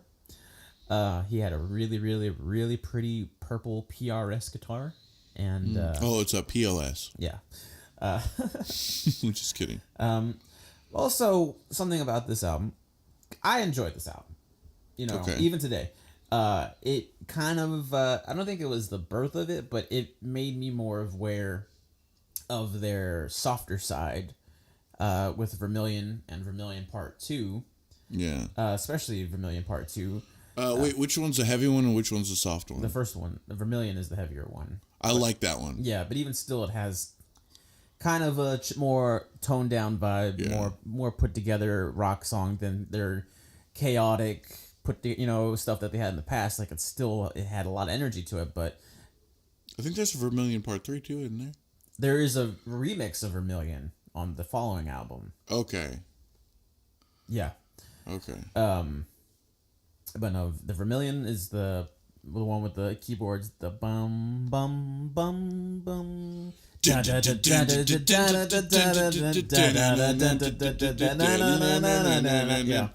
Yeah, I played that on guitar. I can play that on guitar. I like it. And then Vermilion Part 2 is the acoustic version of That it. a good music video. Yeah. Oh yeah, that was a pretty great music video. But Vermilion Part 2, when I first heard it, like that was one of those songs that if I was ever in a really sad mood, just put that bitch on repeat, and it definitely did its job, and it really I don't know, it really was there for me in some of those moments, which was really weird to say because, like I said, like I like Slipknot, but I wasn't really like hardcore in Slipknot. I didn't have any Slipknot tees in my closet, which is usually a sign that you're a huge fan of the band if you have a tee in there. I've had 3. Yeah, I never had one, so I had a Subliminal Verses one. Yeah. For a long time. It was too small for me. I probably still have it.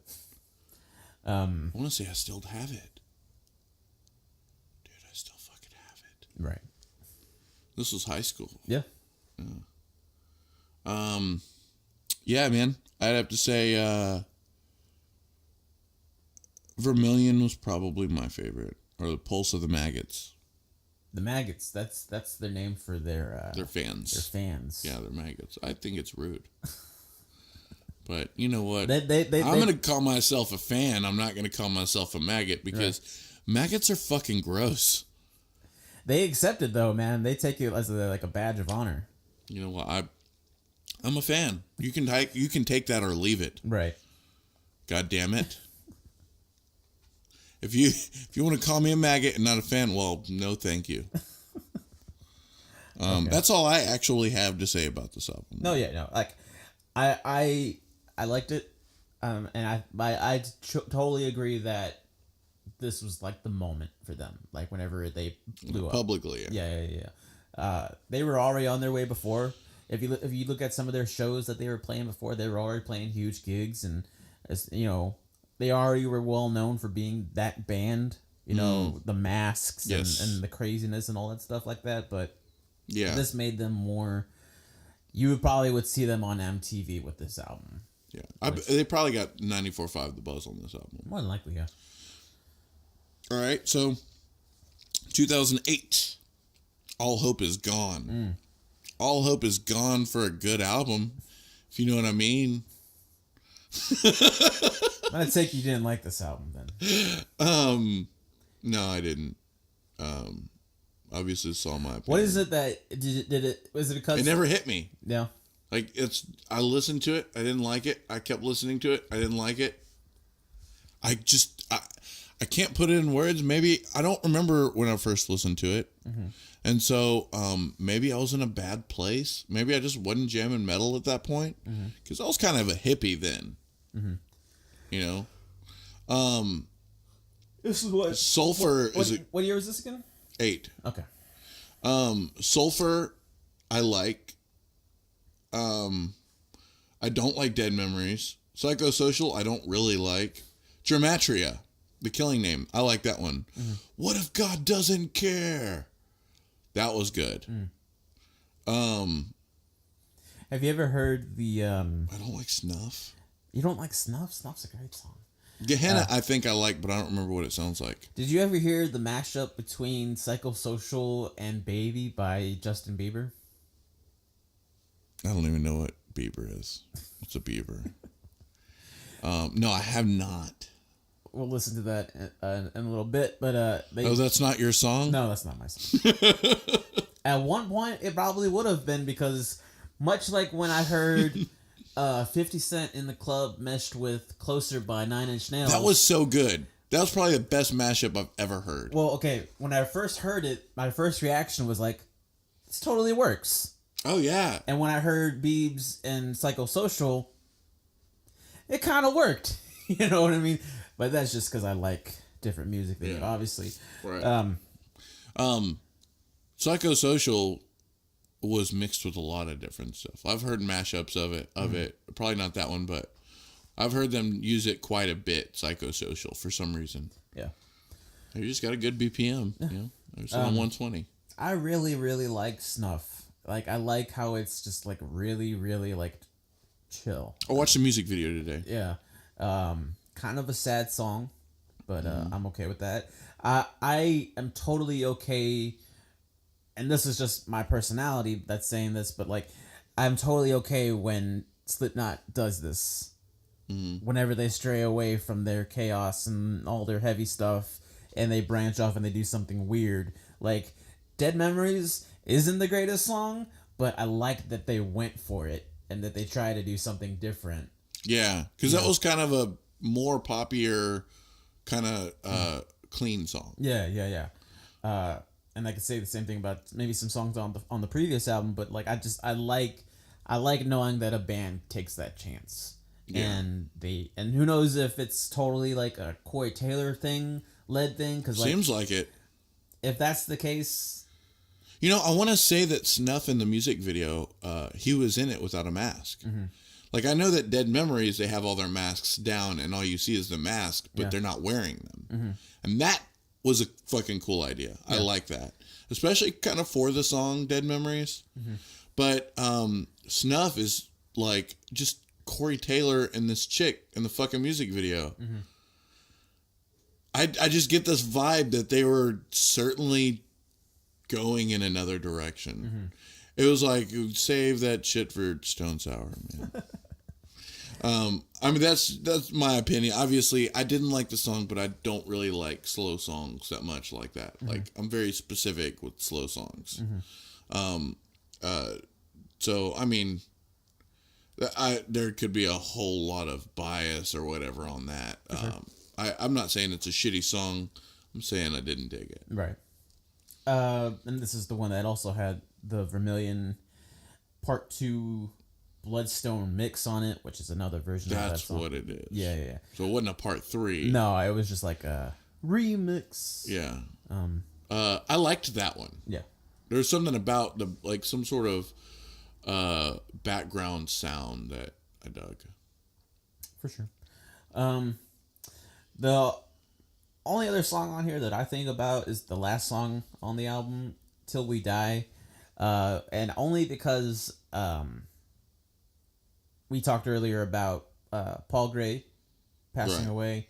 I think it was in the time period of when Slipknot was like they went on hiatus after it happened. Yeah. And they weren't really sure if they were going to come back, which is something that was crazy to me to revisit and remember, that there was a time where they almost didn't come back because Paul Gray passed away. Yeah. Like, Corey was like in like this really weird place where he didn't want to write anymore, and the guys didn't want to make music anymore, and it was just like, he was a big piece. Yeah, it was, but it's totally understandable when something like that happens. Yeah. You know, that a band loses like their brother, you know, they don't even think about my brothers. Yeah, they don't even think about continuing on without that person. And then after one of their hiatuses, they came back and they started doing shows, and at the very end, they played, well, not at the very end, but at least at a key point in the show, they played Till We Die, and they brought up a not a mannequin, but like a stand that had an orange jumpsuit on it, and it had Paul's mask, and it had his bass, and they just sort of put it on the front of the stage, and they played Till We Die in the back, not the band, but they played it over the speakers, and like they just sort of like did it as like a in memoriam for him or something like that. But then that song actually was pretty. It felt pretty suiting, for that moment. Yeah. But it's a pretty good song. You ready to go to the next one? Yeah, man. 2014. So as I was saying before, they went on plenty of hiatuses. They went on 3. And in those moments, Corey would go do some Stone Sour stuff, which he had great success with. And I remember Joey would go to like the Murder Dolls and blah blah blah. Like everybody would kind of do their thing during their hiatuses. And after All Hope Is Gone, obviously they went on a pretty long hiatus after Paul Gray died. And then they would do like occasional shows, little tours like over in Europe or in America, and they would kind of like create the buzz that maybe they would come back or maybe they're gonna keep doing shows. And they brought in the new guy, which we had a hard time pronouncing his name, but he filled in on bass. And then something really weird happened with Joey, which is still kind of confusing to me what exactly happened. But it was announced that he was leaving the band. Right. And I remember thinking that this is just as bad or worse for them since Paul passed away. Right. That sucked. Right. Joey is leaving. You don't have a fucking band anymore. Yeah. So I was very confused what was going on because they were like... He was also one of the ones that started Slipknot. Yeah, for sure. But just the way that they were handling it was like really confusing to me because he's saying, I did not quit the band. And he's alluding to Corey like kicking him out at some point. Yeah. I just remember Metal Injection or whatever it was like... it would have his Joey saying this, and then like the next day Corey saying this. Yeah. And I don't remember what any of it said, but it was something along those lines of, like they're on good terms now, or blah blah blah. But I don't know. It was just real confusing times. What does Corey Taylor think? I don't know. That's what I ask. But every day. Whenever he left, it's like, okay, now what are they gonna do? Are they even a band anymore? And then they got a hold of Jay Weinberg, who turns out is a pretty damn good drum player. And then they put out this next album, The Great Chapter. The Great Chapter, 0.5. And I'm going to go ahead and say that this is my favorite album by them. Because I think it's a fucking great... I feel as if they really did... They came back with a pretty fucking... Yeah. Everything feels really put together very well. Yeah. I think it still has little remnants of their past, right, with their intensities and their aggression. I actually bought this album. Yeah. Which is not something I do. You don't. And when this album came out, this was the time period where me, you, and Christy went to go see them live. Yeah. Which was a hell of an awesome experience for me because like I never go to like metal shows, Right. Like which one did you see with us? It was them, the fucking not all that remains. Motionless in White. Then the Lamb of God. That one. I always get those fucking bands mixed up. Okay. And then the Valentine one. Bullet for My Valentine. So to me, like that was like my first ever metal show that I went to, and the whole day was fun. Like I really enjoyed all of the bands, and being able to see Chris Adler from Lamb of God was like a huge experience for me because I looked up to him for a long time. Yeah, it was amazing. Yeah. And then Slipknot came on, and I remember the buzz before they went on, and we were kind of doing this whole, like, how do you think they're going to start the show? Yeah. Because, like, we were kind of fanboying about it because we know Slipknot, we know their songs. Yeah. It's like, how would they start off their show? And then, also what I thought was kind of cool was before the show even started, obviously, like, they played music in between sets over the speakers. Just as right before the last song that they played before Slipknot goes on was "Running with the Devil" by Van Halen. Yeah, "Running with the Devil," that one. And it was one of those songs that was like, that is a good song. It totally fit the vibe. Yeah. And then the lights went down, and then they start playing. I kind of had a feeling what they were gonna do, and they started off the first two songs. XIX, yeah, and then Sarcastrophe. Which those two, like, I mean, first off, XIX is like just like an intro track. Like, it's not really a song, but it's just sort of like the whole thing. I think it's sick. Yeah, the whole yeah, thing. yeah. I think it's sick. And then once it goes into the next thing, that da da da, that whole thing. Yeah.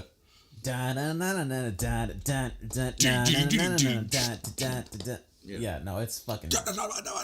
Yeah. It's everything that you would hope for in Slipknot, in that it's got some really sick riffs, it's got intensity to it, and yeah, no, it was fucking amazing. Yeah, the Slipknot shows are awesome. Yeah, I always knew that. I knew that a while back ago when I determined that Slipknot shows are no longer shows; they're like acts, kind of like. Because if you go to, a concert, if you go to BuzzFest, right? What do you get? You get some lights. You get a concert. You get lights. You get maybe some screens in front of the amps. You get the bare minimum, but you still enjoy it. When you say it's not a show, it's an act. I see it more of like, because I think the show is the big thing. I see it more like it's less of like a band concert. Well, that's what I'm saying. A big show. That's what I'm saying. It's not a gig. It's like an actual like huge performance. It's a performance. That's because you go to a Slipknot show, you get the fucking huge set pieces that they're running around. The huge pyro. The It's almost like they carry around like when they tour, they're touring with these like carnival equipment. Yeah. Because he's all like it's not just like the spinning drum set, that's tied in so it doesn't fall off. It's also like the sampler people and the custom drums. They're on these lifts. Yeah, they go up and down. They go up and down and spin around, and it's like, dude, like they have carnival equipment. Like, ask the clown. But yeah, that's something that I knew. When we were going to go see them, is like, we're not just going to a gig, like we're going to a show, an experience. Yeah, and it totally was. I believe you and Christy like got trampled on, like you fell down the hill or something like that. The one time we took out the camera to show the mosh pit was the one time the mosh pit pushed us over. Yeah. So you can actually see us falling, like like we're holding it like taking a selfie, and you can like see us like slowly falling over. Yeah, and we got trampled. The one that we went with you, because we went a year later. Mm-hmm. The one we went with you is pretty fucking brutal. The second time we went, we saw Manson too, and Manson wasn't that great. Right. I like Manson's new shit right now. It's fucking solid, but that was raining. Yeah. And so it was a mud pit. And Christy would get in mud fights. And I'm like, chill out. Let's watch this. And then it was, she wanted to get in the mosh pit. And I'm like, that's dangerous. You can't do that. Don't do it. I can't tell her what to do, but I told her what to do. She listened. Right. But it was brutal, man. I wouldn't want my lady getting messed up. Right. So songs, notable songs. Right. Let's start with that, man. Elias's favorite is Devil and I. Yeah. That little boy will rock the fuck out to some Slipknot. I remember we were having a barbecue one day, and little man was just chilling out. He had his guitar out at the table, and he was just pretending to play along with Slipknot because we had it going on the speaker. And I was just videotaping him because I thought this is just a funny thing. We'll look back and laugh on it. And then I got a close up on his face, and like he looked like he was like dealing with some shit on the inside that he was 5 at the time, that no 5-year-old should really have to deal with. Hey man, we're doing therapy early in life. Right. But he was just like getting it. You know, he was Yeah. digging it, and whenever the song would stop, it almost looked like he came back to normal. You know what I mean? Yeah. Like during the music, like he transformed into somebody else, Yeah. and the music stopped, and he's like back to being the happy little boy that he is, which is crazy because both of us completely know what that is. 100%. So seeing a little boy go through that, it's like, I don't know if you're ready for this insanity that's about to hit you, boy. Like, you know. It's natural, man. Yeah. Skeptic. You know what Skeptic is about? What's that one about? It's about Paul Gray. Yeah. Oh, fuck. Dude, the lyrics, man. It's like, you were the best of us. You're like, Is that the one where it's like, there will never be another motherfucker like you? Yeah. Yeah. I remember that one.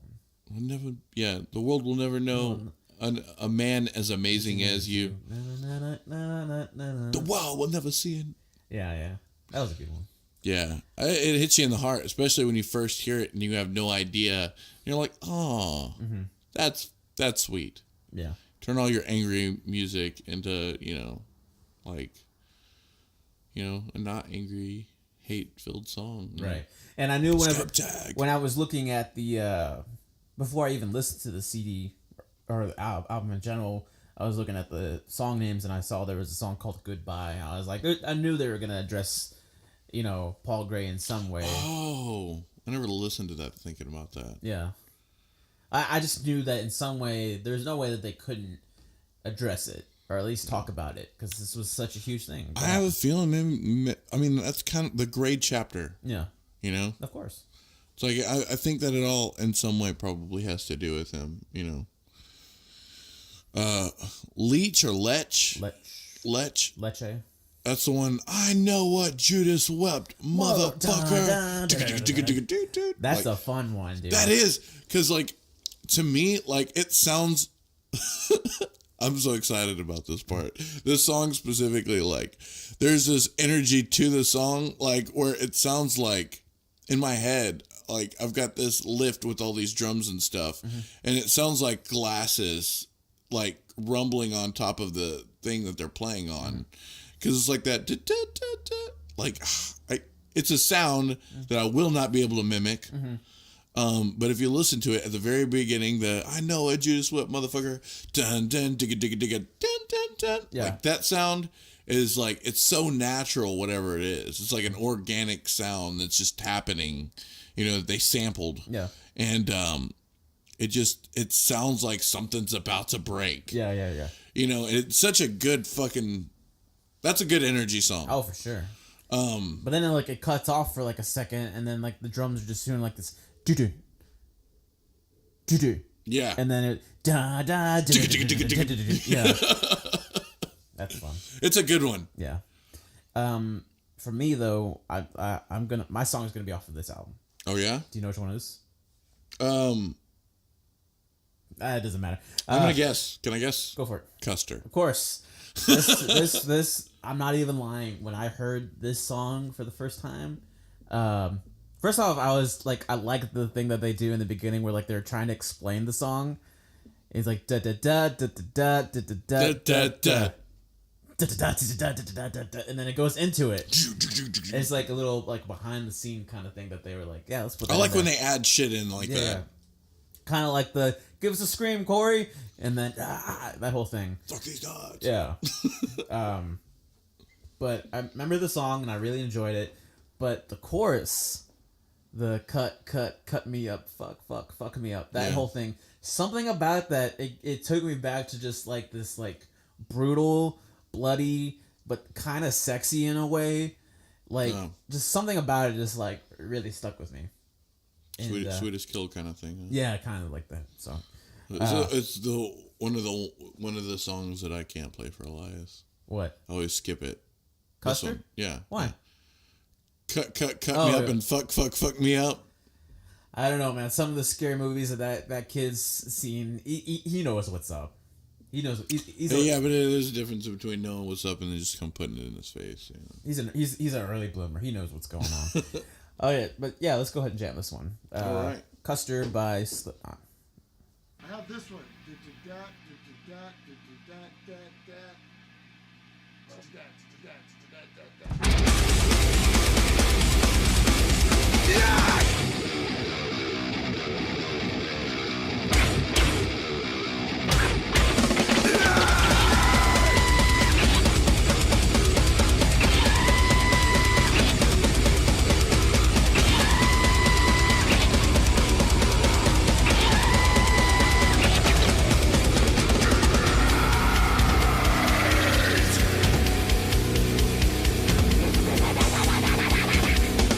Half alive and stark raving free and maligned for encroaching on the purpose of this commercial-free interruption.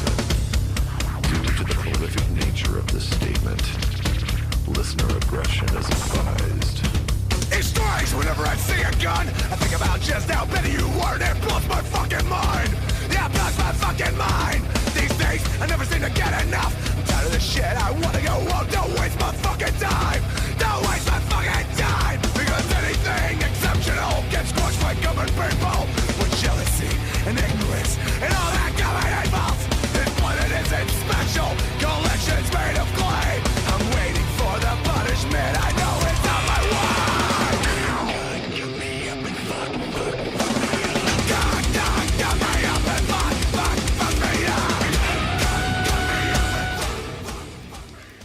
It was interesting reading the lyrics along with that one. Yeah, I actually did not know what the lyrics were, but it was prolific. Yeah. Yeah, dude, I love this song so much. And when we saw them live, the fact that they ended their set obviously before they went off stage and they came back for their encore. They spit it out or something. Yeah, well, they ended the first part of their set with this song, and like this was like the one that I wanted to hear the most. And they ended up with this like fuck yeah. And I remember by this point, since the crowd was just pushing us forward the whole time, and like the dudes were like trying to keep us on the lawn. Yeah. At this point, it's like you can't hold us back. Like they're pushing on us. So like I was up against the rail at the lawn. You were still behind me, but I was pushed up against the lawn, and I just couldn't help but just jump and just get into it and have fun. There was this guy that we met at that show that I was calling like the world's coolest dad, because like it was this dad who brought like his three little kids to a Slipknot show. Yeah. And I remember the security guy was like trying to like push us back, and like at one point like dude like left his kids like to kind of get up on his face while he was walking away. Like security guy was walking away, and dude was like right up in his back, like just flipping him off and like just telling him to fuck off. Yeah. And like security guy like turned around for a second, and like dude was like trying to play it off like he wasn't doing anything, and like the security guy went up to the dude and was like giving him like, yo, chill the fuck out. And like it was like this really like it was like this soap opera that was kind of like the side drama shit that was going on in the show for me, because like I was trying to watch the show, but I was like, you know, don't kick out the world's coolest dad, man. Like he's just trying to take his kids to a metal show, you know. So that was kind of fun to me. But yeah, no, this I antagonizing the security guard. Yeah. But he was trying to play it off like nothing happened. Like Nico, that's not cool, man. Hey, it's a metal show, man. What do you expect? But yeah, dude, great song. I love the song. I love the chorus whenever, because it's kind of they do like that blast beat before, and then they do da da da da da da da da da. I like the that sample that. Yeah. It kind of adds like a weird anxiety feeling for me, like 'cause it's just like this high pitched noise, and it's just like what's gonna happen? What's going on? Yeah. So great fucking song. And then you want to win the war? Know what you're fighting for. Yeah. And I think the negative one was the first song that they released off this album. Maybe. The Devil and I was. Because I remember seeing the music video for The Devil and I whenever they started talking about Slipknot album coming out. I didn't like The Devil and I, but when I heard the negative one, I was like, oh, I'm fucking sold on this. Right. You know? Yeah, this is we've jammed this album so many damn times in the car, and then I remember when this album came out, I had the whole thing on repeat because it was all really good.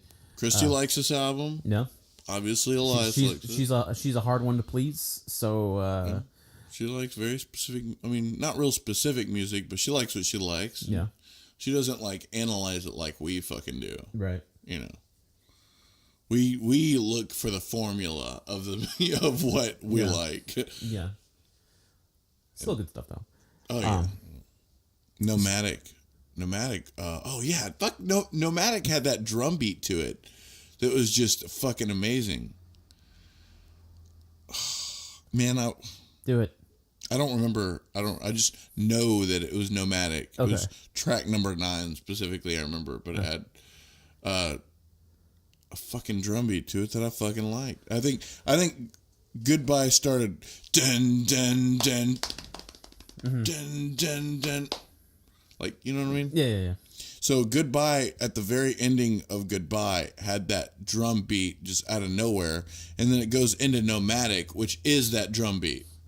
You know, and there's something about like what is going on the snare and the toms that like I've never heard before, and then I heard it on that. I'm like, oh, I love that. Like it's just it was the energy of the whole song. So you would say that that Jay was a good follow up to Joey. Like he continues to do. Because there's gonna be I'd have to say so. Okay. He did. I say that Joey Jordison is the man, but I think Jay did a great job filling those shoes. Yeah, for sure. You know, and that's like I don't know enough about Jay personally. You know, I mean I don't know much about Joey Jordison, but he's the guy. Yeah. You know, I remember on Roadrunner United, he wrote most of the songs. Well, he was the leader whenever he went on there, because like every time that they do something, there's always like a leader. Yeah. That's in every single track, and Yeah. for the album that he was on, like he pretty much wrote out and did everything on that album. There were soft songs on there, and you're like, Joey did that? Yeah. Joey did that. Joey did that. And it was... That's the next meme. It's just a picture of Joey. It's like, Joey did that. But Corey Taylor has his 2 cents. Yeah.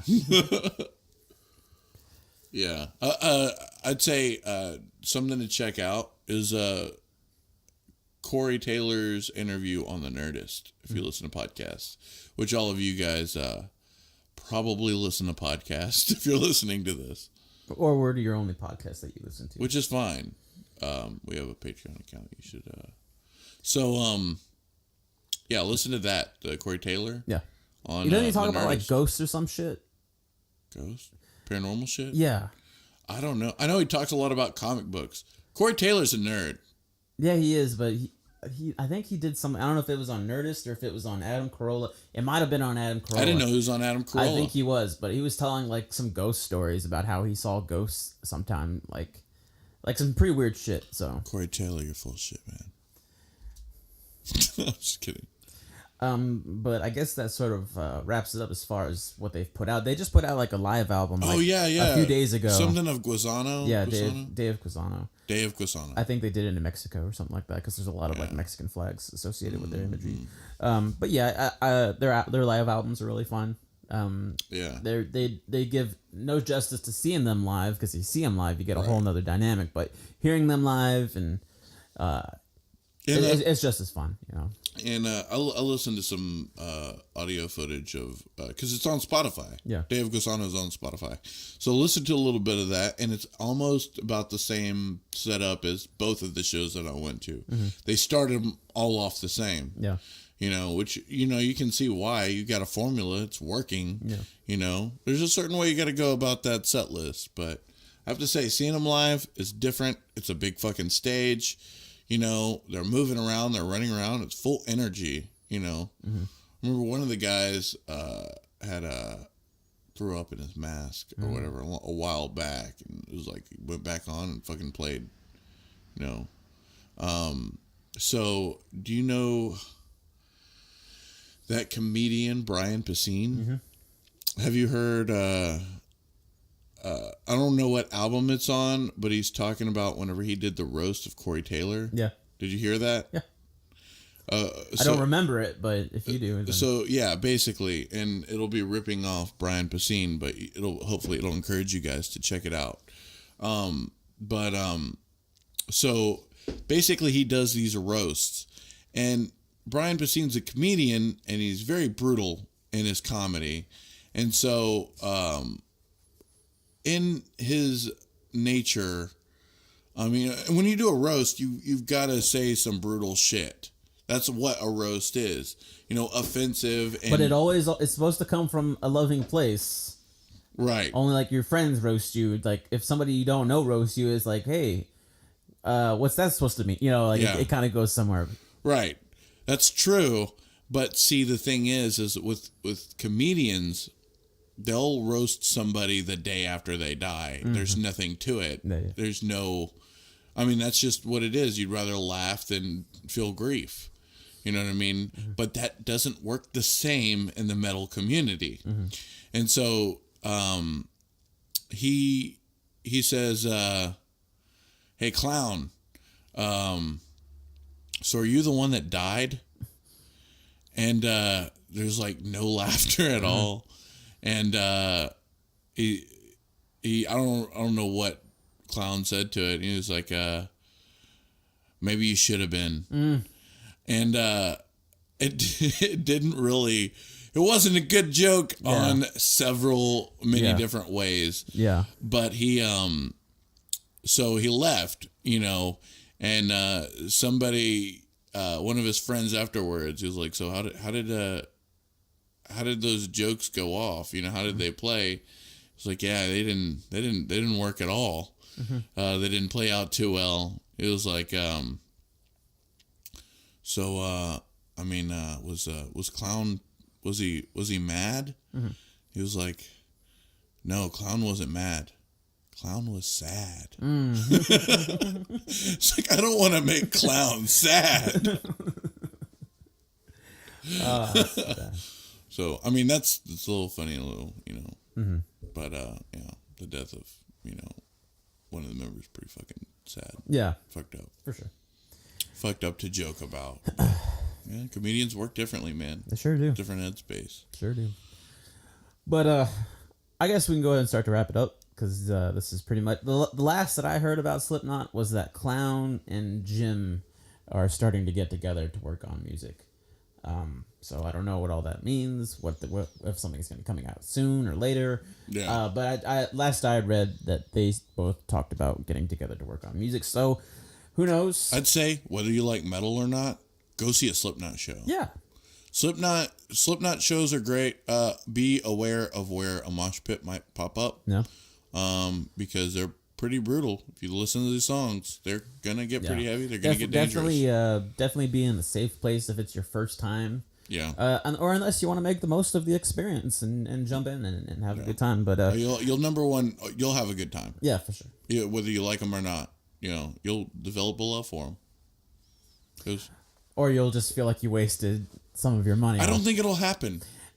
It depends on, I think, who you encourage to go to their show. I'm encouraging everybody. Because I know a bunch of kickers, as you would word them, who probably would feel like they wasted, unless they just spent all the time at the bar getting those tall margarita drinks and then and then they got drunk and they're like, "Woo, Slipknot, yeah." See, you say that, but those are the guys that turn into the mosh pit warriors.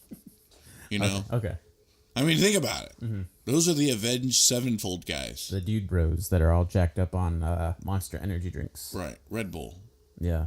Maybe it is Monster. Yeah, it is Monster because they'll also have like a Fox motorcycle thing on the back of their truck as well as the Monster symbol. Right. We know these people.